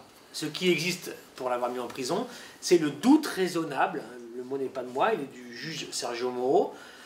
Doute raisonnable, le juge a la conviction que Lula est coupable, donc il est coupable, il va en prison. Vous savez que un des principes fondamentaux de la justice, c'est que le bénéfice est toujours, le doute pardon, est toujours au bénéfice de l'accusé, sinon ça s'appelle pas la justice, c'est l'arbitraire. Bon, donc non seulement on n'a pas prouvé ce pourquoi on voudrait le condamner, mais en plus c'est pas grave, il n'y a pas de preuve, mais il y a le doute du juge, ça suffit. Problème par ailleurs. Donc on met Lula en prison, qui était donné vainqueur de toutes les configurations à ce moment-là, encore en juillet 2018, c'était avant-hier. Bolsonaro augmentait, mais n'était pas du tout en mesure de remporter l'élection à ce moment-là, à l'été 2018. 4 mois plus tard, il remporte l'élection. Vous avez donc ce système-là, et à l'arrivée, vous avez ce juge Moro qui va devenir le ministre de la Justice de M. Bolsonaro aujourd'hui. Puisque c'est ça la fin de l'histoire. C'est que Sergio Moro, qui a mis Lula en prison, est aujourd'hui le super ministre de la Justice et de la Sécurité publique du Brésil, sous les ordres de M. Bolsonaro, qui est donc proto-fasciste, etc. Donc vous voyez, ça nous en dit long sur la crise des institutions brésiliennes et de la séparation des pouvoirs et de la crise démocratique que vit ce pays. C'est pas simplement une petite crise politique, c'est ça que je vais faire passer comme idée. Pour accélérer le mouvement, on se retrouve donc comme ça, mais le problème du gouvernement Michel Temer, c'est que quand arrive l'élection présidentielle, qu'ils ont mis Lula en prison, ils pensent que cette fois-ci c'est bon, mais il y a un problème, leurs candidats à eux, ceux qui représentent les grands partis de l'establishment brésilien et qui sont ceux qui doivent prendre la suite, légitimés par le suffrage universel de l'élection 2018, il y a 2 candidats très importants qui sont des personnalités très importantes de l'establishment brésilien. À quelques jours, à quelques semaines de l'élection, les 2 ne dépassent pas les quelques pourcents dans les intentions de vote. Donc là, il y a un problème de ceux qui ont organisé tout ça, c'est qu'ils ne peuvent pas, ils savent qu'ils vont perdre l'élection. Donc ils perdent le contrôle sur ce qu'ils ont eux-mêmes créé. Et Bolsonaro, de mon point de vue, il est le résultat de ça. Bolsonaro est un produit d'un coup contre Lula et Dilma Rousseff, des gens qui ont perdu le contrôle. Il est un peu, c'est comme Frankenstein et son monstre, si vous voulez. Ils ont créé un truc qu'ils n'ont pas réussi à contrôler, qui les a complètement siphonnés et qui les a absorbés à son tour.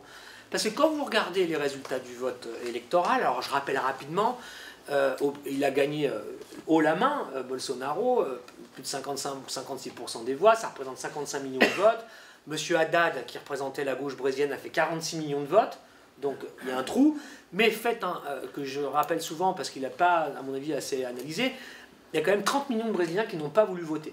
C'est un fait historique au Brésil, que 30% de l'électorat n'a pas voulu ni choisir M. Bolsonaro ni M. Haddad. Alors on ne sait pas ce qu'ils auraient voté, peut-être pire, peut-être qu'ils trouvent que Bolsonaro c'est trop modéré, j'en sais rien, mais en tout cas ils n'ont pas voté pour eux. Ce qui fait que c'est pas non plus une situation où M. Bolsonaro a une majorité de voix pour lui. Il a une majorité relative très forte, mais il ne représente pas, ou il n'a pas absorbé tout le Brésil. Au Brésil, il y a plein de gens qui n'ont pas voté pour lui et contre lui. C'est quelque chose qui va expliquer, à mon avis, pourquoi il passe de 79 à 39 en à peine un mois et demi de pouvoir. Vous voyez que c'est fragile aussi, c'est pour ça que les choses sont ouvertes et non pas fermées, mais ça, j'y viendrai à ma conclusion. Et donc, qu'a fait Bolsonaro avant toute chose, et quand vous étudiez les cartes électorales brésiliennes, c'est très clair, il a absorbé, littéralement siphonné, le vote de la droite brésilienne, qu'il a fusionné au vote de l'extrême droite brésilienne, et il a récupéré aussi une partie des classes populaires pauvres qui, avant l'arrivée de Lula en 2002 au pouvoir, votaient à droite, mais qui depuis Lula votaient pour Lula. Voilà. Et il a eu ce conglomérat, cet agglomérat de voix, hein, mais c'est d'abord quelqu'un qui a siphonné en radicalisant l'électorat de la droite brésilienne. Avec une parole libérée, tout ce qu'on a dit sur l'extrême droite, j'y reviens pas, etc. Donc il représente ça, M. Bolsonaro. Mais M. Bolsonaro est un second choix pour les élites brésiliennes. Au départ, je vous l'ai dit, ils avaient 2 candidats qui ont fait à la fin, à 2, 6% des voix à la présidentielle. Donc ça vous dit, vous imaginez, et c'est comme si vous aviez en France, alors vous connaissez une partie de l'histoire, mais c'est comme si en France vous aviez le candidat de la droite républicaine et le candidat du PS, bon alors le PS ça y est, mais c'est comme si vous avez ces 2 candidats qui avaient trusté et structuré la vie politique du pays pendant 50 ans, qui sur une élection, les 2 cumulés font 6%. Vous imaginez le chambardement politique que ça veut dire? Là, c'est ça qui s'est passé au Brésil. C'est ça qui vient de se passer. Bon. Donc il y a un vide, parce que le pays, démocratiquement, s'est affaissé. Bolsonaro, c'est ça. C'est un sous-produit politique de la crise économique qui s'est transformé en crise démocratique au Brésil et qui prend le pouvoir sur un programme radicalisé de la droite. Mais ça ne suffit pas. Donc je vous dis que c'était un deuxième choix. Pourquoi? Parce que c'est quand les élites ont compris économique que les candidats qu'ils avaient choisis ne pourraient pas gagner l'élection, même avec Lula en prison, ils ont dû se reporter sur ce qui restait, parce qu'à choisir entre Fernando Haddad, qui représentait la suite de Lula et la gauche, et l'extrême droite, ils préféraient l'extrême droite. C'est ça qui s'est passé. Et c'est aussi un enseignement historique, parce que c'est toujours passé comme ça dans les situations... voilà, ça s'est toujours passé comme ça, et c'est un remake, si j'ai envie de dire, une résonance historique. Mais ils l'ont accepté en lui flanquant quelqu'un à la culotte. Il s'appelle Paulo Guedes. Paulo Guedes, c'est actuellement le ministre des Finances brésilien, qui est ce qu'on appelle un Chicago Boys. Il a fait ses études aux États-Unis. C'est l'homme de l'orthodoxie libérale et du marché, l'homme qui doit rassurer les banques et mobiliser les investisseurs internationaux pour revenir au Brésil. Et c'est quand ce monsieur a dit « je vais devenir le pilier du projet économique de Bolsonaro » que Bolsonaro a pu, si vous voulez, prendre une ampleur tout à fait inédite. D'ailleurs, Bolsonaro disait « ah oui, Guedes, je le sors partout, c'est mon couteau suisse ». Voilà. Dès que j'ai un problème, je sors Guedes et puis il me trouve la solution. Bon. Tout ça pour dire que Bolsonaro n'est pas que Bolsonaro. Bolsonaro, c'est un marginal qui devient le point de rencontre des courants les plus conservateurs et les plus réactionnaires brésiliens. Se rajoute à ça un deuxième niveau, c'est les élites économiques et financières qui préfèrent lui que la gauche de retour au pouvoir. Et puis il y a les évangéliques dont on a parlé aussi, donc je vais parler un peu de ça. Les évangéliques au Brésil qui représentent, dit-on, qui encadreraient environ 1/3 des électeurs brésiliens. C'est énorme. Vous savez qu'au Brésil, vous ne savez pas, je ne sais pas, mais que la religion des évangéliques est la religion qui a le plus, disons, progressé au Brésil, qui est le pays le plus catholique du monde. peut-être avec l'Italie, je ne sais pas. Mais en tout cas, le Brésil, c'est le pays le plus catholique du monde. C'est au début des années 90, il y a 25-30 ans, plus de 90% des Brésiliens se déclaraient catholiques. Aujourd'hui, ils sont 60. Ça reste très important, mais le reste, c'est les évangéliques qui l'ont gagné. Les évangéliques, ce n'est pas simplement des religieux au Brésil. C'est une force économique, c'est des entrepreneurs. La deuxième chaîne de télévision brésilienne, c'est une chaîne évangélique, qui s'appelle Record. D'ailleurs, c'est la seule sur laquelle Bolsonaro a accepté de donner une interview. Parce que vous avez, avec Bolsonaro, on n'a pas le temps de parler de tout, mais je vous le donne comme ça, le premier président élu qui n'a jamais même pas fait une réunion publique. Il a été élu depuis sa chambre d'hôpital, il n'est pas sorti une seule fois. Il n'a pas fait un débat à Bolsonaro, pas un seul. Il n'a pas été faire un débat, un meeting, aucun. Il a été élu dans sa chambre. Bon. Donc, les évangéliques, c'est tout ça. Ces entrepreneurs, c'est une puissance financière très importante, c'est une puissance d'influence très très forte qui aujourd'hui détermine, ou en tout cas influence assez largement, la nouvelle politique étrangère brésilienne. Ce sont des courants religieux qui sont très liés à la droite chrétienne américaine, hein, et qui sont très liés aussi au courant conservateur juif en Israël, parce que vous savez peut-être que dans la théologie évangélique, Israël est l'endroit où va se passer la dernière grande bataille pour le salut des hommes. C'est Agamemnon en fait, hein, vous savez, c'est la grande bataille finale, et ça se passera en Israël, et c'est ça qui fera que le Messie reviendra. Donc il y a toute une logique théologique. Armageddon, excusez-moi. Oui, à chaque fois je confonds. Armageddon, c'est là que ça va se passer. Donc il y a des relations très très fortes. Ça explique pourquoi d'ailleurs Bolsonaro, un des premiers trucs qu'il a fait, c'est l'affaire de l'ambassade brésilienne comme Trump. C'est pas tellement pour faire plaisir à Trump, oui, il y a de ça, mais en fait ils ont une symbiose. C'est que ça représente la ligne, ça représente, si vous voulez, la revendication des églises évangéliques, en fait. Donc c'est tout ça qui joue beaucoup d'influence. Donc il va proposer ça, et en plus, juste pour vous dire que les évangéliques, c'est pas seulement des acteurs religieux, c'est aussi des acteurs sociaux.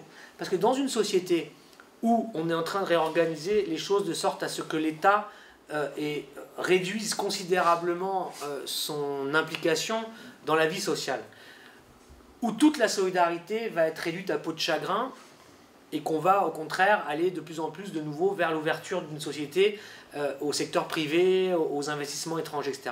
Les églises évangéliques jouent un rôle, et c'est pour ça que ça marche, en fait. Parce que les églises évangéliques ont un vrai rôle social au Brésil maintenant.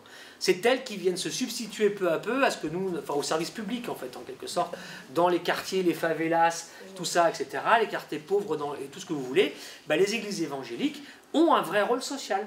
C'est-à-dire qu'elles apportent une solidarité matérielle aux gens dans le besoin, aux femmes brésiliennes qui sont frappées au sens propre du terme d'ailleurs, les problèmes de violence, les problèmes d'alcool dans les familles, les problèmes de pauvreté, etc. Bah souvent, et c'est complexe à comprendre et difficile, mais dans les églises évangéliques, c'est une protection, c'est un endroit dans lequel on va protéger les gens, on va leur trouver un boulot, parce que souvent, bah, dans l'église, vous avez dans la communauté quelqu'un qui est un entrepreneur, ou la communauté a de l'argent, donc on va vous embaucher, on va vous faire travailler, etc. etc. Donc en fait, bah, elles ont ce rôle-là, les églises évangéliques aussi. Et c'est propice, c'est-à-dire il y a une compatibilité très forte entre un projet libéral du point de vue économique et social et un accompagnement religieux dans le traitement et l'organisation de la solidarité en lieu et place en fait des politiques publiques. C'est ça que ça veut dire. Et c'est pour ça que ça fonctionne. Les deux sont liés. Donc les évangéliques, ils participent pleinement au projet Bolsonaro 2 fois en tant qu'acteurs idéologiques, réactionnaires, les mœurs conservateurs sur le mariage, sur les droits des minorités, tout ça, la famille, les enfants, etc. Mais une 2e fois parce qu'ils sont la béquille sociale d'un projet qui vise à réduire les services publics et les formes de redistribution, disons, de l'État, en gros, pour faire court. Bon. Donc voilà ce que c'est qu'à mon avis le bolsonarisme, pour répondre à la première question, et puis du coup j'ai un peu répondu à la deuxième sur les évangéliques. Et je ne sais pas combien de temps il me reste, ou j'ai peut-être dépassé.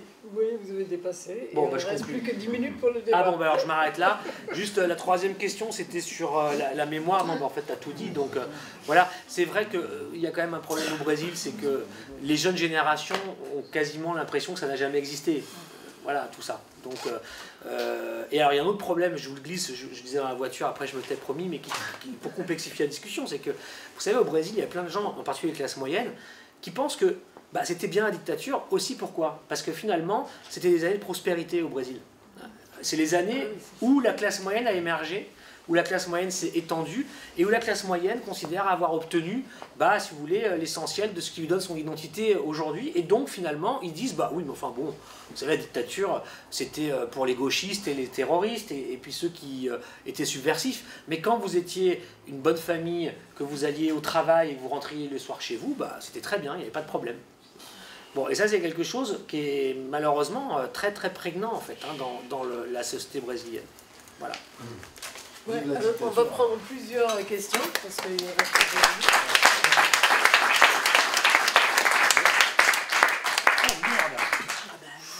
Aïe, aïe. C'est le tien? oui, monsieur. Désolé. Et la dame derrière.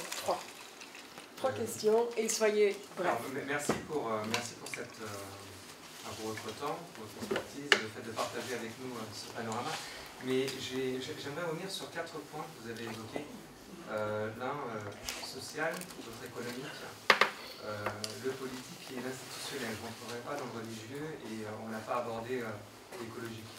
J'ai trouvé quand même aussi votre présentation assez à charge, un tableau plutôt noir, mais qui n'est pas spécifique au Brésil et par bien des égards, je trouve. Simplement, j'aimerais sur la première intervention, en ce qui concerne le côté social et l'élection que vous évoquiez, la théorie de l'Ursal et du marxisme culturel, etc., qui aurait pour, si j'ai bien retenu le chiffre, à peu près contribué sur 1 tiers ou 20% de l'électorat de Bolsonaro. Pas sous votre contrôle, évidemment. Mais les bulles, en l'occurrence, sont quand même des phénomènes, vous l'avez dit, et véhiculés par les réseaux sociaux, qui sont quand même l'apanage d'une population qui est plutôt urbaine, connectée, et qui n'est pas majoritairement, qui est un profil qu'on ne retrouve pas majoritairement dans l'électorat de Bolsonaro. Parce que je sais. Il y a quand même aussi peut-être un ressort de son élection que vous n'avez pas évoqué, mais qui a quand même été largement relayé par la presse, les réseaux sociaux au Brésil aussi, qui est le réflexe sécuritaire qu'il a promis, que vous n'avez pas évoqué. On a beaucoup parlé du marxisme culturel, mais qui est aussi la promesse d'une figure qui est un ancien militaire, d'apporter de la sécurité, et qui a déclamé, parce qu'il y a eu beaucoup de petites phrases dans votre exposé, que le bon bandit était le bandit mort. Voilà. Et qui est quelque chose qui a été repris à foison dans les opinions publiques, et qui est très attendu, qui est une attente forte du Brésilien et de celui qui l'a aidé.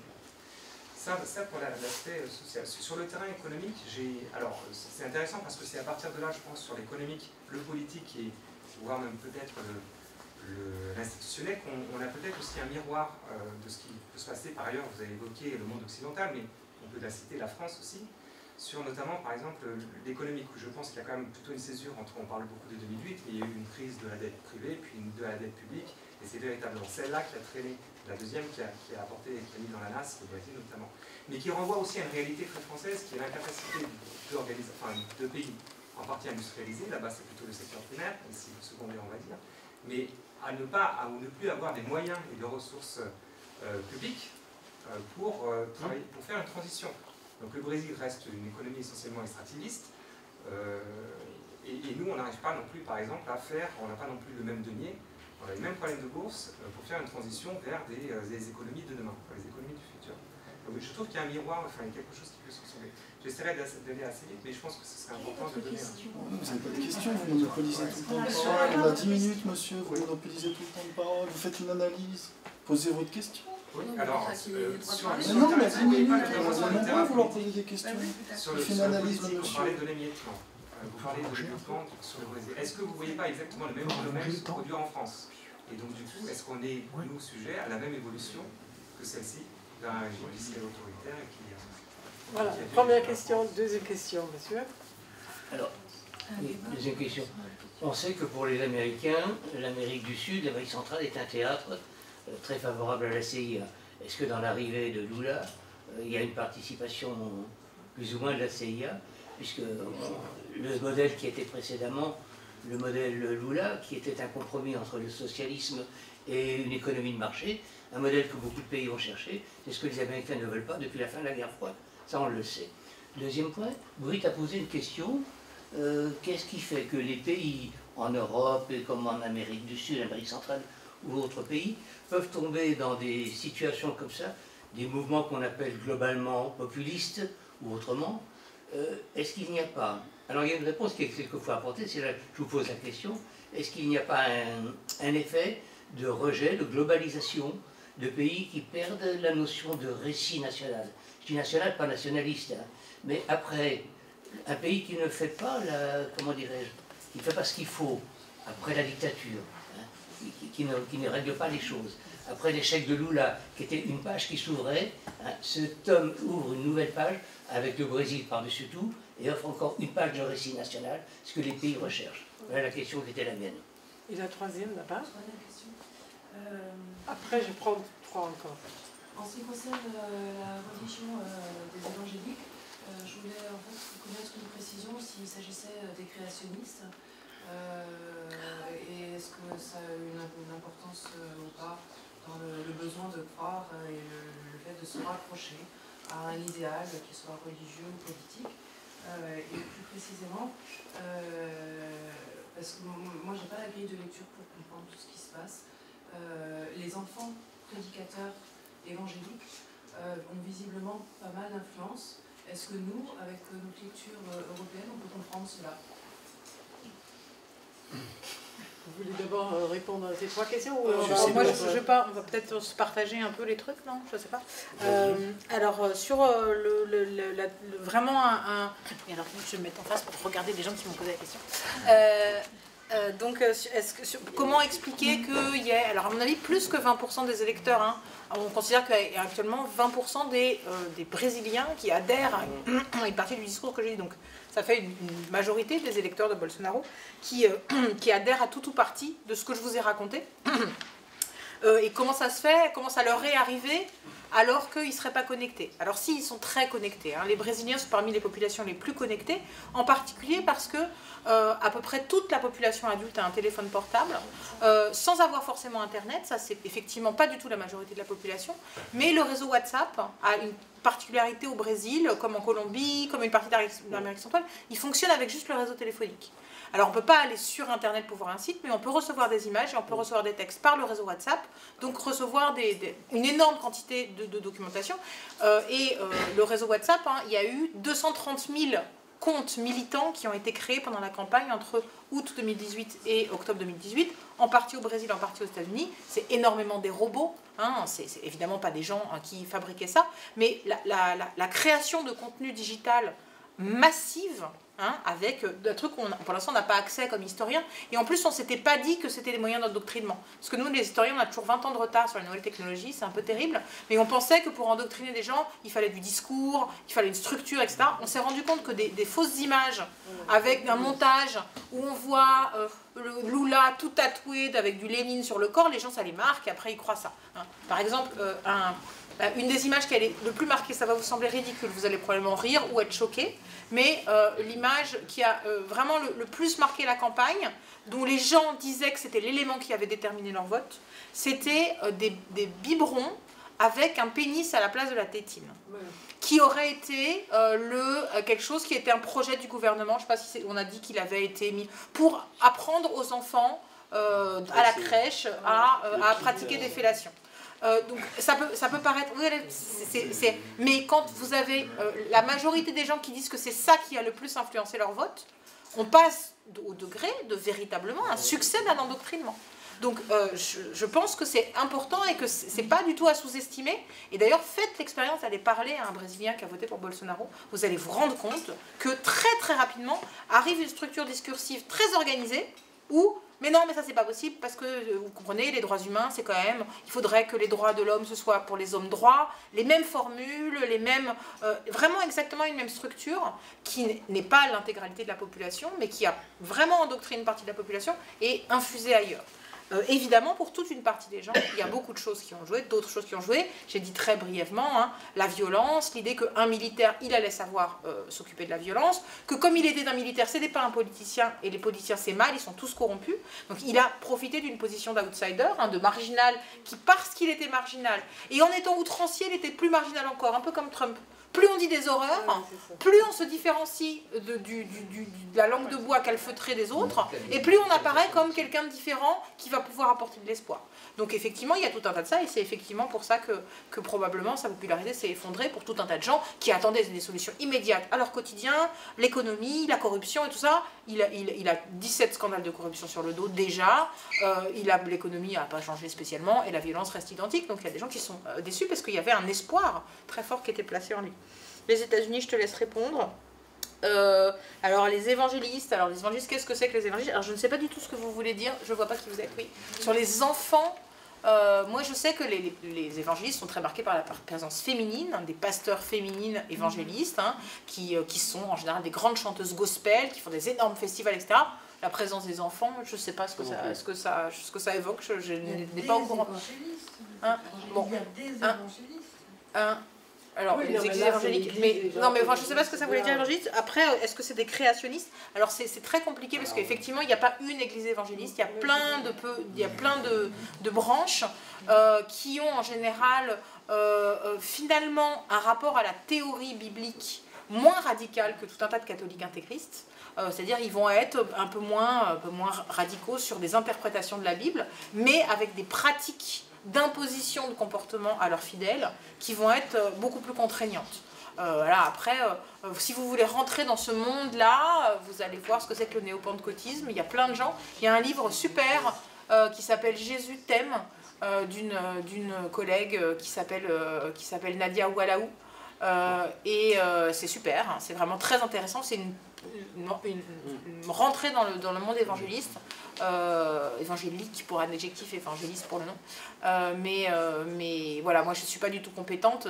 Et c'est un monde compliqué qui a une puissance de conservatisme sur les questions de morale actuellement et de sexualité qui est très forte, mais qui est aussi très ambiguë parce que la présence féminine fait que dans certains endroits, les principales organisations qui luttent contre la violence domestique contre les femmes, c'est des organisations religieuses.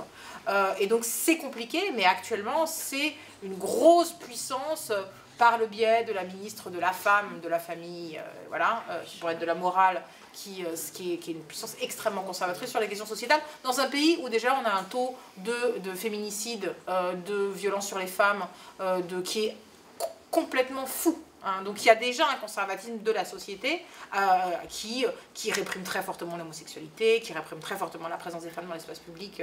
Donc voilà, il y a un terrain aussi qui est potentialisé par cette influence dans les quartiers populaires. Et la seule femme, vous l'avez rappelé au début de votre introduction, la seule femme, Mariella, elle a été députée qui portait la parole. Et Dilma Rousseff a été aussi des pauvres et des femmes. Si Dilma Rousseff avait été un homme, elle n'aurait pas connu la même violence symbolique et réelle, probablement. C'est un pays très machiste, Dilma Rousseff tenait... Voilà. Alors sur la notion de récit national, alors je ne dirais pas vraiment les choses comme ça, parce que ça évoque complètement un récit national. C'est pas parce que le Brésil aurait perdu un récit national. Le Brésil a un très très fort récit national sur le fait que le Brésil serait un pays non raciste, cordial, où les relations entre les gens seraient faciles, où les relations entre les pauvres et les riches seraient aisées et sympathiques, parce que son esclavage aurait été finalement beaucoup plus doux qu'ailleurs, accompagné de métissage, accompagné d'affranchissement. Et ce récit national est en fait un récit extrêmement fort, extrêmement prégnant, et que la dictature n'aurait pas vraiment été une dictature de toute façon, parce que finalement tout le monde se connaissait, et au contraire c'est un récit très très fort, et qui a été facteur de conviction que oui, bien sûr, il y a la quasi-totalité des populations misérables sont noires et l'intégralité des populations dominantes sont blanches, mais ça n'a rien à voir avec la race en fait, c'est autre chose, on n'a pas bien compris. Et bien sûr, il y avait 25 000 femmes qui sont tuées chaque année, mais voilà, il y a tout un discours en fait qui exalte l'idée, une mythologie du pays, voilà, qu'on a tous partagé. Hein. On imagine que le Brésil, c'est un pays très très peu raciste. D'ailleurs, je ne sais pas si vous connaissez cette histoire absolument fascinante, c'est un discours qui a été fabriqué par un dictateur avec des ambitions sociales, le Perón brésilien, qui a vraiment fabriqué le thème de la démocratie raciale, c'était très conscient. C'est comme il exerçait dans une dictature sociale, il voulait dire que c'était quand même une démocratie, mais elle était raciale, elle n'était pas libérale. Et ça a tellement bien pris, ce discours-là, qu'à la fin de la Seconde Guerre mondiale, l'ONU, naissante, et l'UNESCO en particulier, s'est intéressé à ce pays qui avait combattu du côté des Alliés en disant visiblement l'humanité a un problème avec la race, parce qu'il y avait eu l'Holocauste, etc. Et donc a envoyé une mission pour aller enquêter sur le pays de la fin des races. Et en fait, ça a été une mission qui a duré pendant 3 ans et qui est revenue à l'ONU en disant non, en fait, leur racisme, il est aussi violent qu'ailleurs, mais il est dissimulé par un discours selon lequel il y aurait un post-race, etc. Donc il y a un récit national et l'oubli de la dictature en disant que finalement, ce n'était pas une dictature, ça fait partie justement de ce récit national extrêmement fort qui intègre une part d'amnésie. Donc c'est pas un oubli du récit national, c'est un récit national qui était favorable à un discours de l'histoire et à un certain maintien de domination et d'oppression à l'égard des populations. Oui, il y a encore une troisième. Alors, un petit peu en mode télégraphique, rapidement, par rapport à monsieur, son intervention, vous avez dit plein de choses justes. Hein. C'est vrai qu'on ne peut pas non plus tout dire en si peu de temps, mais vous avez raison sur pas mal d'analyses, à mon avis, que vous avez proposées. Il est clair que la campagne, après formellement, de Bolsonaro, c'est vrai qu'il faut le rappeler, il y a eu 3 thèmes importants. Hein. Il y a eu la question de la sécurité, parce que c'est vrai que le Brésil est un des pays où l'insécurité, je veux dire, est galopante. C'est lié en particulier à la thématique du narcotrafic qui est assez nouvelle dans ses formes depuis quelques années au Brésil.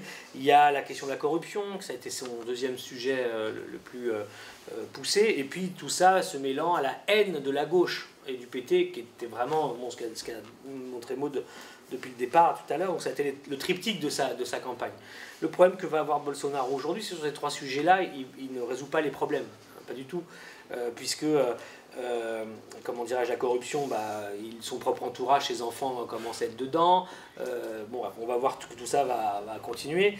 Et puis par ailleurs, sur la sécurité, en fait, ce qu'il propose, on connaît ce qu'il propose sur la sécurité. En fait, c'est le Mexique qui propose, c'est-à-dire ce qu'on appelle la mexicanisation de la lutte contre la criminalité, qui consiste à armer la population et à militariser la lutte contre la délinquance et le crime organisé. On a vu au Mexique ce que ça donne après 10 ans, c'est 200 000 morts, 45 000 disparus, et puis un narcotrafic qui s'est étendu dans tout le pays, alors qu'avant, entre guillemets, il n'était qu'au nord, et que désormais, il impacte justement toute l'Amérique latine, parce qu'à chaque fois que vous frappez comme ça, vous pouvez couper des têtes, mais comme des molécules, les choses se reconstituent ailleurs, dans des endroits plus tranquilles, et se réorganisent avec des nouveaux chefs, et modernisent même leurs moyens d'action et de guerre contre les polices et l'armée. Donc on n'en sort jamais, en fait. Hein. Donc Bolsonaro sera la prochaine victime de ce type de politique. Sur, comment dirais-je, est-ce que ça peut être des choses qui arriveront sur le côté autoritaire, etc. C'était l'émiettement des partis politiques qui... Oui, évidemment, c'est des choses qui... Chaque pays est différent dans sa configuration, mais c'est effectivement des choses qui sont susceptibles de se dupliquer ailleurs. Il n'y a pas de doute là-dessus. Alors, sur la CIA, très rapidement, je m'excuse, je vais vite parce qu'on n'a plus le temps. Je ne crois pas qu'on puisse dire ça comme ça. Hein. Moi, je ne crois pas ça. Ce qui est documenté sur la question, ce qui est documenté et qui a été relaté, etc., tout ça, c'est que les services de renseignement américains, et en particulier la NSA, plutôt que la CIA d'ailleurs, a joué un rôle dans l'information pour la justice brésilienne dans l'affaire dite Lava Jato, qui est l'affaire qui a mené Lula en prison. Donc on sait que les renseignements américains espionnaient, d'ailleurs rappelez-vous, peut-être que ça vous dit quelque chose, on sait que Dilma Rousseff, son téléphone était espionné par la NSA. Elle avait dit à M. Obama, écoutez, quand on a une amie et qu'on espionne son ami sur le téléphone, je ne sais pas s'il vaut mieux avoir des amis ou des ennemis. Il y a un truc dans ce goût-là. Oui, les dirigeants brésiliens étaient sous écoute de la NSA, Dilma Rousseff la première, mais les autres aussi, et on sait que la NSA a discrètement délivré des informations aux juges, moraux, etc., sur le Parti des travailleurs, dans le cadre de l'enquête de corruption. Ça, on sait que c'est documenté. Donc je peux vous dire oui à ça. Après, Bolsonaro, je ne crois pas qu'il soit le produit de la CIA, etc. Non, ça, je pense que c'est ça ne tient pas la route. C'est pas Pinochet. Mais les Américains se sont immiscés, par ce biais-là, dans la vie politique brésilienne, de sorte à aider ceux qui voulaient se débarrasser, encore une fois, du Parti des travailleurs. Ça, en tout cas, la NSA, c'est ce qu'elle a fait. Est-ce qu'elle l'a fait sur instruction de Washington? Est-ce qu'elle l'a fait de manière autonome? Vous savez, les États-Unis, c'est quand même le pays de l'État profond, hein, où les renseignements et le Pentagone agissent avec des feuilles de route sans qu'on leur donne des ordres. Hein, donc ça, je ne sais pas. Récit national, tu as répondu. Juste un dernier mot sur les évangéliques. bon, c'est vrai que c'est une constellation, donc il n'y a pas de structuration comme ça, mais quelque chose qu'il faut savoir, c'est que c'est très souple et ça peut se développer très vite en fait, les églises évangéliques, parce que contrairement à beaucoup d'autres religions, il n'y a pas de formation pour devenir chef en fait de la communauté. Si ça vous intéresse, vous pouvez devenir pasteur évangélique. Vous pouvez le faire. C'est autodéclaratif en fait. C'est-à-dire que quelqu'un qui... C'est mieux de bien chanter. C'est bien chanter, mais Je sais pas si c'est votre cas, monsieur. Mais... si quelqu'un, femme ou homme, est capable de justifier qu'il a étudié pendant 2 mois la Bible, vous pouvez ouvrir votre officine. Et après, c'est que sur la confiance. Les gens viendront ou pas sur le fait que vous croyez, etc. Mais quand même, si vous venez, et je la fais tout le temps celle-là, mais parce que bon, elle est tellement... Si vous rentrez, quand même, il y aura 10% de ce que vous gagnez que vous me donnerez. Et c'est comme ça que se finance la communauté. Donc, ça permet, si vous voulez, une espèce de diffusion très très large en fait de cette voilà, c'est très efficace en fait de ce point de vue-là, parce qu'il n'y a pas les lourdeurs, la formation, la hiérarchie que vous pouvez avoir dans l'Église catholique, puisque c'est ça l'environnement religieux brésilien. Et enfin, dernier mot sur les évangéliques, ils sont adeptes de ce qu'ils appellent la théologie de la prospérité, qui est une lecture calviniste en fait du capitalisme. Vous savez, vous vous rappelez peut-être que Weber avait écrit ce livre sur, sur le protestantisme et le capitalisme. Bah, c'est ça version plus. C'est-à-dire qu'en fait, dans la théologie de la prospérité, on vous engage à la réussite financière et à travailler l'argent et à gagner beaucoup d'argent. Parce qu'au contraire du catho, si vous avez réussi dans la vie, vous avez été riche, etc., votre réussite, c'est votre capital pour le salut dans la mort, en fait. Donc au contraire, c'est une idéologie qui est très favorable à l'entrepreneuriat et à... C'est ce qui légitime les pasteurs. C'est-à-dire, plus ils récupèrent d'argent des fidèles, plus ils sont riches, plus ils montent leur argent, plus ça montre que c'est des élus de Dieu. Et donc, plus il faut leur faire confiance et donc leur redonner de l'argent, ce qui va les rendre encore plus riches, mais du coup encore plus légitimes. Donc ça se marie aussi très bien à ce niveau-là avec... Ils financent quand même les services aux pauvres. Avec oui, ça, enfin, ils financent avec 3% de la charité, de leur budget. Hein. Enfin, c'est ça aussi qui les lie très fortement, disons, au capitalisme débridé, au néolibéralisme, etc. Ça joue. Oui, mais il existe aussi des églises évangélistes qui sont plus sérieux, qui pour être en bergère, il y a un cours de 3 ans au plus et après, mais il existe aussi des autres églises évangélistes qui ne sont pas du tout sérieux là, ils font n'importe quoi vraiment. Donc il n'y a pas qu'une sorte d'église évangéliste. Mais il y a des églises évangélistes progressistes aussi. Hein. Oui, il y en a aussi de gauche. Il y a des églises progressistes. C'est une constellation, c'est une nébuleuse. Une grande amie de Marielle Franco qui vient à Paris et qui sera mardi dans un événement, si ça vous intéresse, si vous voulez, à Paris, qu'on réalise en hommage à Marielle Franco et à la défense de le fait de nommer une rue par le nom de Marielle à Paris. Sera présente Monica Francisco, qui était l'ancienne collaboratrice parlementaire de Marielle Franco et qui est pasteur évangéliste. Hein. Donc l'évangélisme, c'est très large et c'est pas que du conservatisme ni que des fonctionnements pyramidaux sectaires. Hein. C'est très varié, justement, par la diversité des modes d'accès. C'est à quelle heure et à quel endroit? Alors 18h, arrivée avec une bonne vingtaine de minutes d'avance si vous voulez, mairie du 10e arrondissement à Paris. Organisée par le Réseau européen pour la démocratie au Brésil, dont je suis fondatrice. Tout petit réseau, qui va devenir grand, mais qui a 1 mois d'existence. Et donc forcément il est petit parce qu'il vient de naître. Mais, Réseau européen pour la démocratie au Brésil. Monsieur, il n'en peut plus. Maintenant, posez votre question. Non, pardon, je voudrais me permettre faire une proposition, hein, au lieu d'une question, si vous permettez. Je le fais parce que je suis latino-américain. Pardon? Je viens de Latino-Amérique. J'ai vécu personnellement un drame comme celui du Brésil, mais c'était au Chili. Au Chili. 1973. Parlez plus fort. Hein, sinon.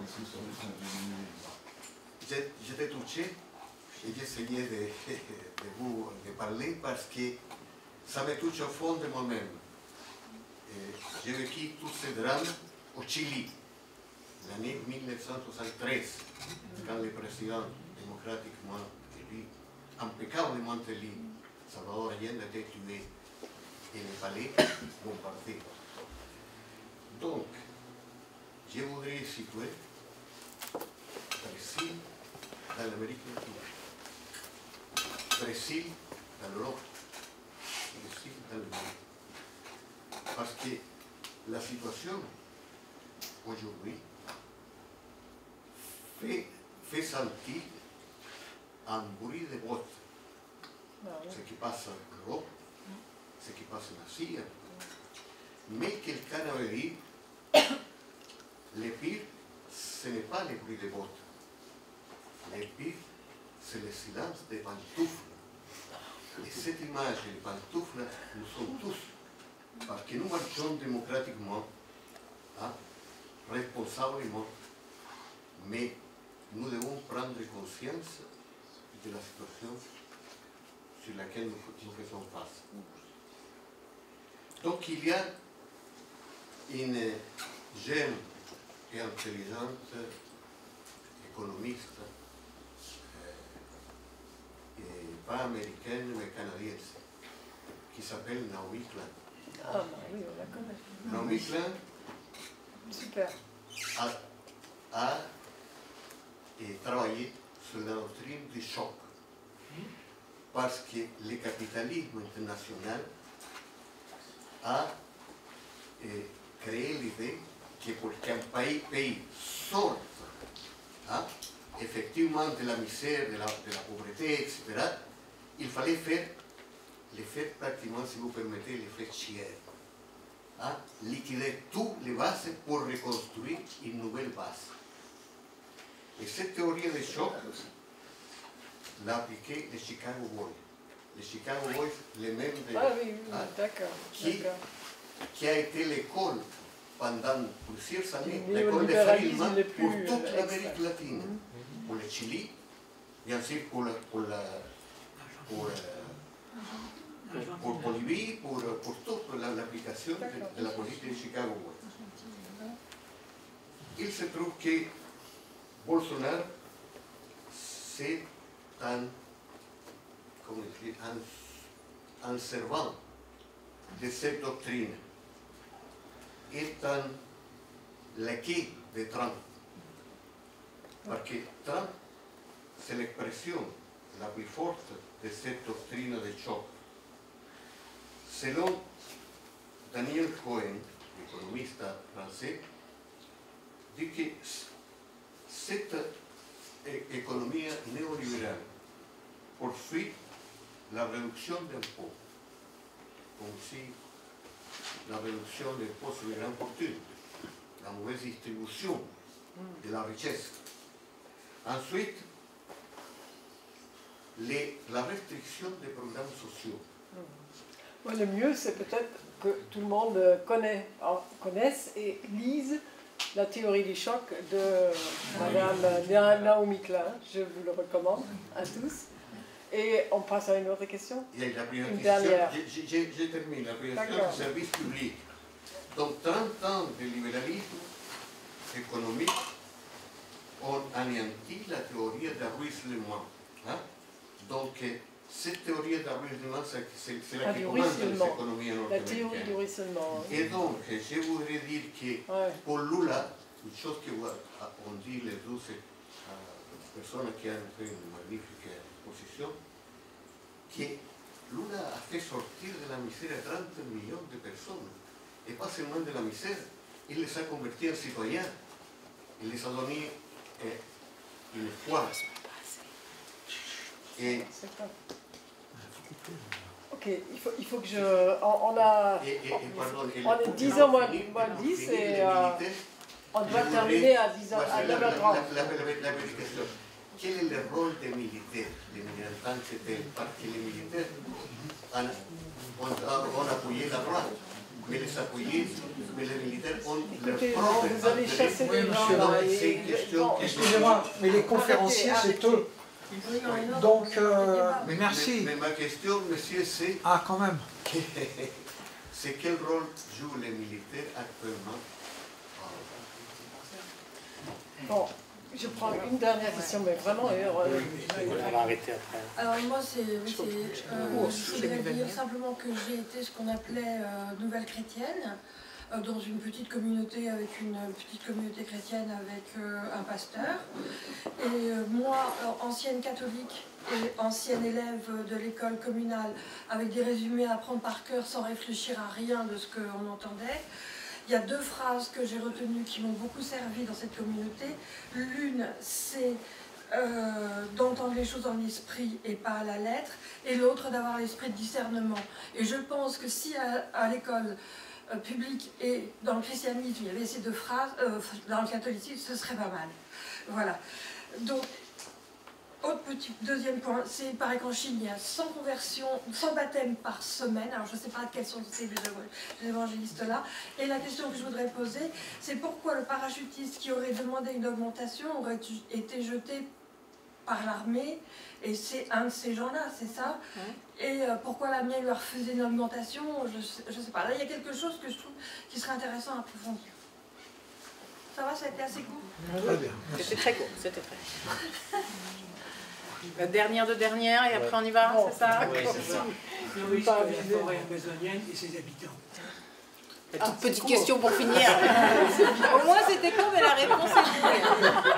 La réponse est large. Ouais. Bref. Très bien. Bon, je vais vraiment répondre à ce que je peux de manière très très courte parce que je dois rentrer chez moi et me nourrir. Sinon, je vais vous m'évanouir là sous vos yeux. Alors le rôle des militaires, c'est une énorme question. Il est important au Brésil. Je vais répondre un peu aux 2 questions en même temps du coup. C'est une partie des forces armées qui considère depuis toujours que elle est supérieure à la classe politique, elle est moralement supérieure, techniquement supérieure. Ça fait partie de l'esprit de corps des militaires. Et donc il y a une partie de ces militaires conservateurs qui, dans une situation de débat sur la corruption, etc., se sont sentis légitimes à intervenir en politique. Et donc Bolsonaro, même si lui il est assez marginal dans l'armée en fait, c'est un capitaine exclu, et donc c'est pas quelqu'un qui a le prestige militaire avec lui, même s'il essaie d'en jouer le plus possible. Il a réussi à faire croire et effectivement faire comprendre à une partie des militaires qu'il allait pouvoir marquer leur réinvestissement en politique, ce qui est le cas. Il y a 8 ministres actuellement sur 22 qui sont militaires au Brésil, c'est-à-dire plus que pendant la dictature, qui était une dictature avec une participation civile forte, et donc c'est à peu près ce taux-là, qui avait à peu près un tiers des militaires. Donc ils sont très forts dans la sécurité publique, et ce depuis Temer, et ils sont, à mon avis, je fais un pari, on verra si Britt me donne des nouvelles, je vous parie que Bolsonaro tombe en 2019, et que celui qui va devenir le président du Brésil, c'est son vice-président, qui est un général d'extrême droite, qui s'appelle le général Moulin. Bolsonaro ne fera pas l'année. Il est trop périphérique, mal organisé, mal orchestré. Il va tomber dans l'année, il a trop de casseroles, il a une famille avec trop de casseroles. À mon avis, il ne va pas faire l'année. Et donc, effectivement, les militaires ont un rôle central et à mon avis, de premier plan très rapidement. Alors, qu'est-ce qui s'est passé au début dans cette histoire-là? Donc, il a demandé des augmentations pour les jeunes officiers. Il a commencé à organiser un petit réseau pour mettre des bombes dans les toilettes dans un certain nombre d'institutions. Ça a été découvert. Il s'est fait expulser de l'armée et il est rentré en politique. Et il a commencé par avoir comme électorat beaucoup de gendarmes et de militaires de l'État de Rio. Et il a été choisi comme cheval par des réseaux de plus gradés d'extrême droite qui voyaient en lui un représentant, un porte-voix de leurs intérêts dans l'Assemblée, qui cherchaient. À l'époque, il y avait très très peu de militaires dans l'Assemblée quand même. Et donc, voilà, c'est pas l'institution qui a misé sur lui, c'est des réseaux d'extrême droite intérieurs à l'institution qui l'ont choisi comme candidat dans l'armée.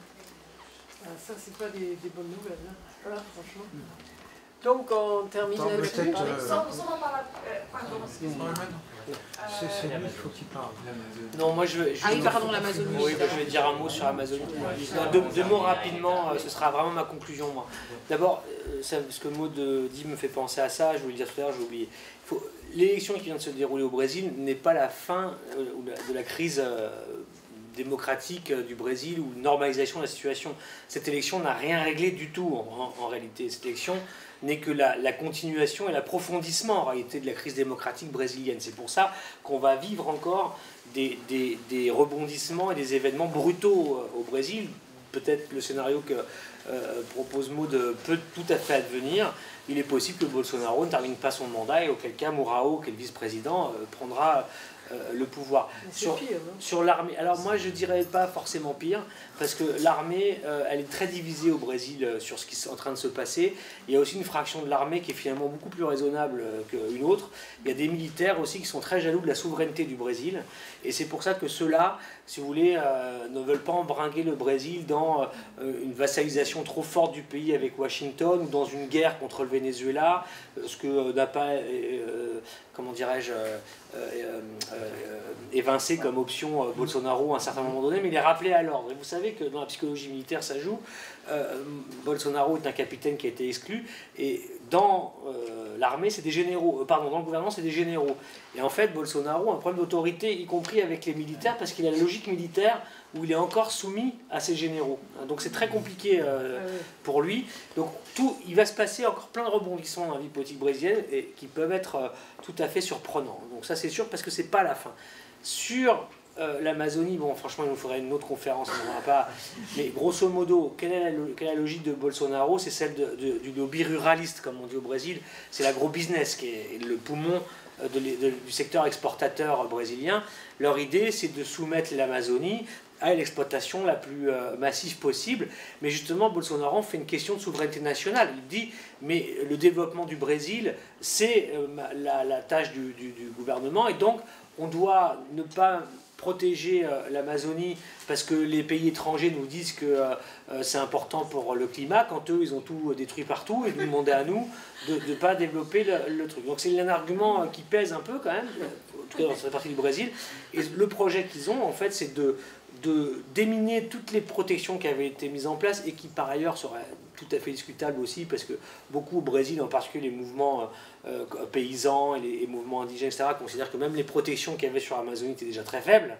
Hein, et donc là, l'idée c'est de démanteler tout ça pour exploiter, déforester. Quand on dit exploiter l'Amazonie, ça veut dire déforester, pour y mettre à la place soit des cultures de soja, soit des bovins, etc., pour l'agro-business. Bon. Donc, c'est ça le projet de Bolsonaro, et là-dessus, il n'est que le porte-voix d'un lobby au Brésil qui est très puissant, et qui est au pouvoir, parce que Bolsonaro n'est que le visage de ce lobby au pouvoir, qui est celui des ruralistes de l'agro-business, qui détiennent l'hyper-puissant ministère de l'Agriculture, qui est en fait le vrai ministère de l'économie brésilienne, en fait. Donc voilà où on en est aujourd'hui. Ouf.